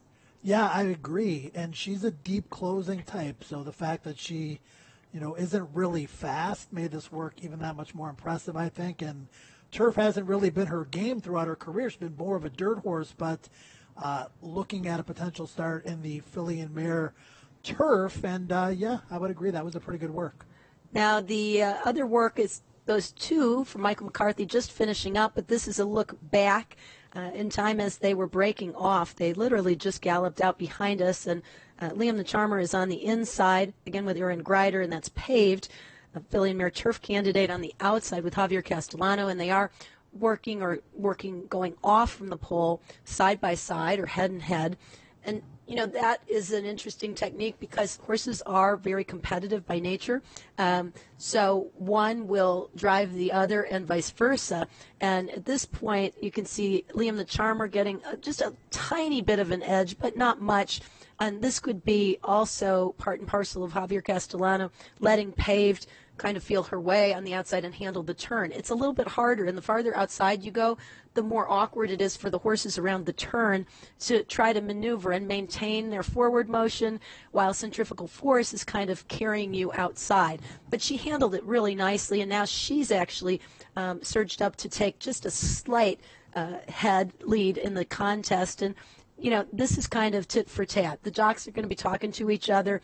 They're going back and forth. They're going to finish nicely in company. Very good, solid work, I think, from both horses.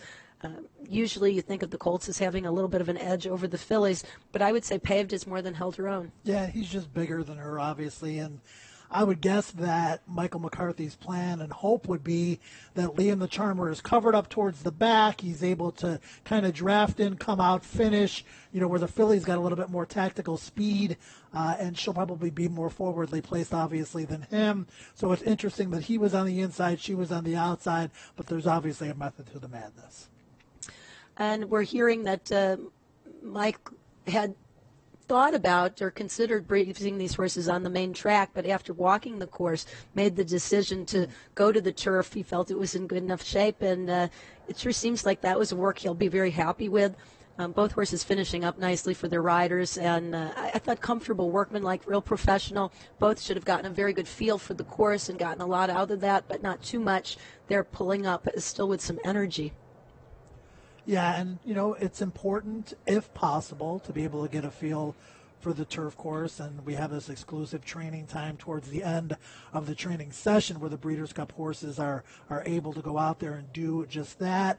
Again, cool, crisp morning here, but the sun is out. The temperatures are expected to continue to rise, and it's actually supposed to get really windy here, Caton, over the course of the next 6 hours or so, which could help in the drying out process of the grass course. As you said earlier, definitely some give in it, but definitely in great shape at the same time. This is a neat team to watch. If you watch not just the body language and expressions of the riders throughout, but also the horses, and particularly now. Because think about it, as a human, when you put in a good hard workout and it's done, it can go one of two ways, right? You either feel wrecked by the workout, you've put so much into it, you're going to need days to recover, or you bounce out of it feeling invigorated and energized and proud of yourself as to what you've accomplished. And when you look at these horses, both of them, and the filly being a little bit smaller than Liam the Charmer, both horses seem like they're really pleased with themselves. They almost seem to be communicating with one another.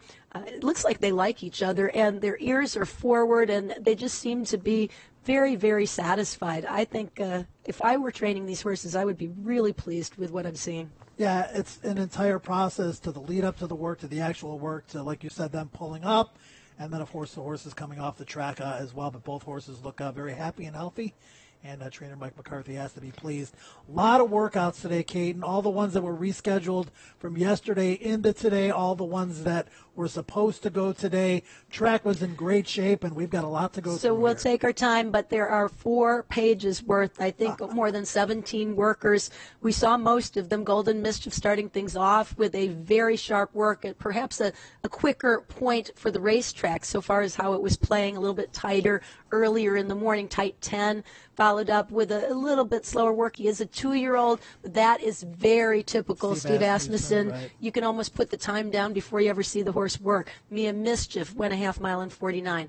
Then Catholic Boy with a sparkling breeze in 101 flat. Jonathan Thomas very relieved and also very happy. Imperial Hint wanted to go around again, 48 and 2, or 48.41 for the half mile. That's another happy horse and full of energy. Arklow worked on the main track, though he will race in the turf, 49.60. Tracksmith, very similar, 48.60. Mom's on Strike for Joe Sharp, 48 and 1.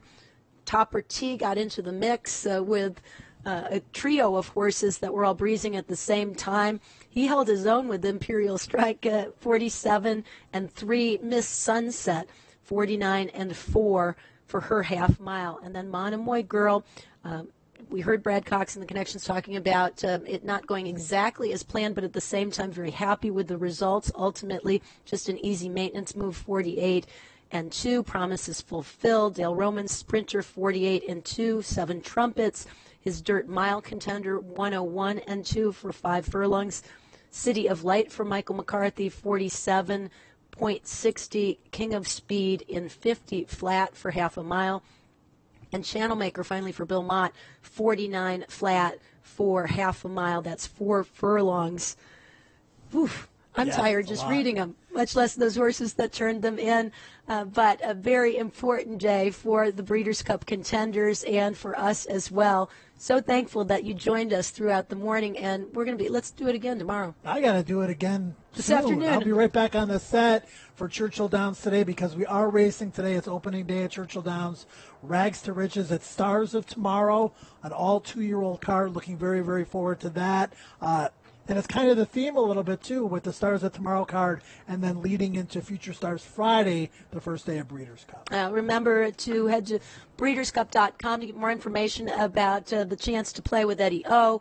Horseplayers.com for more information about the BCBC. And, of course, breederscup.com for everything, including breakfast at the Breeders' Cup. I like to say breakfast with the works, but I'm going to get some breakfast right now.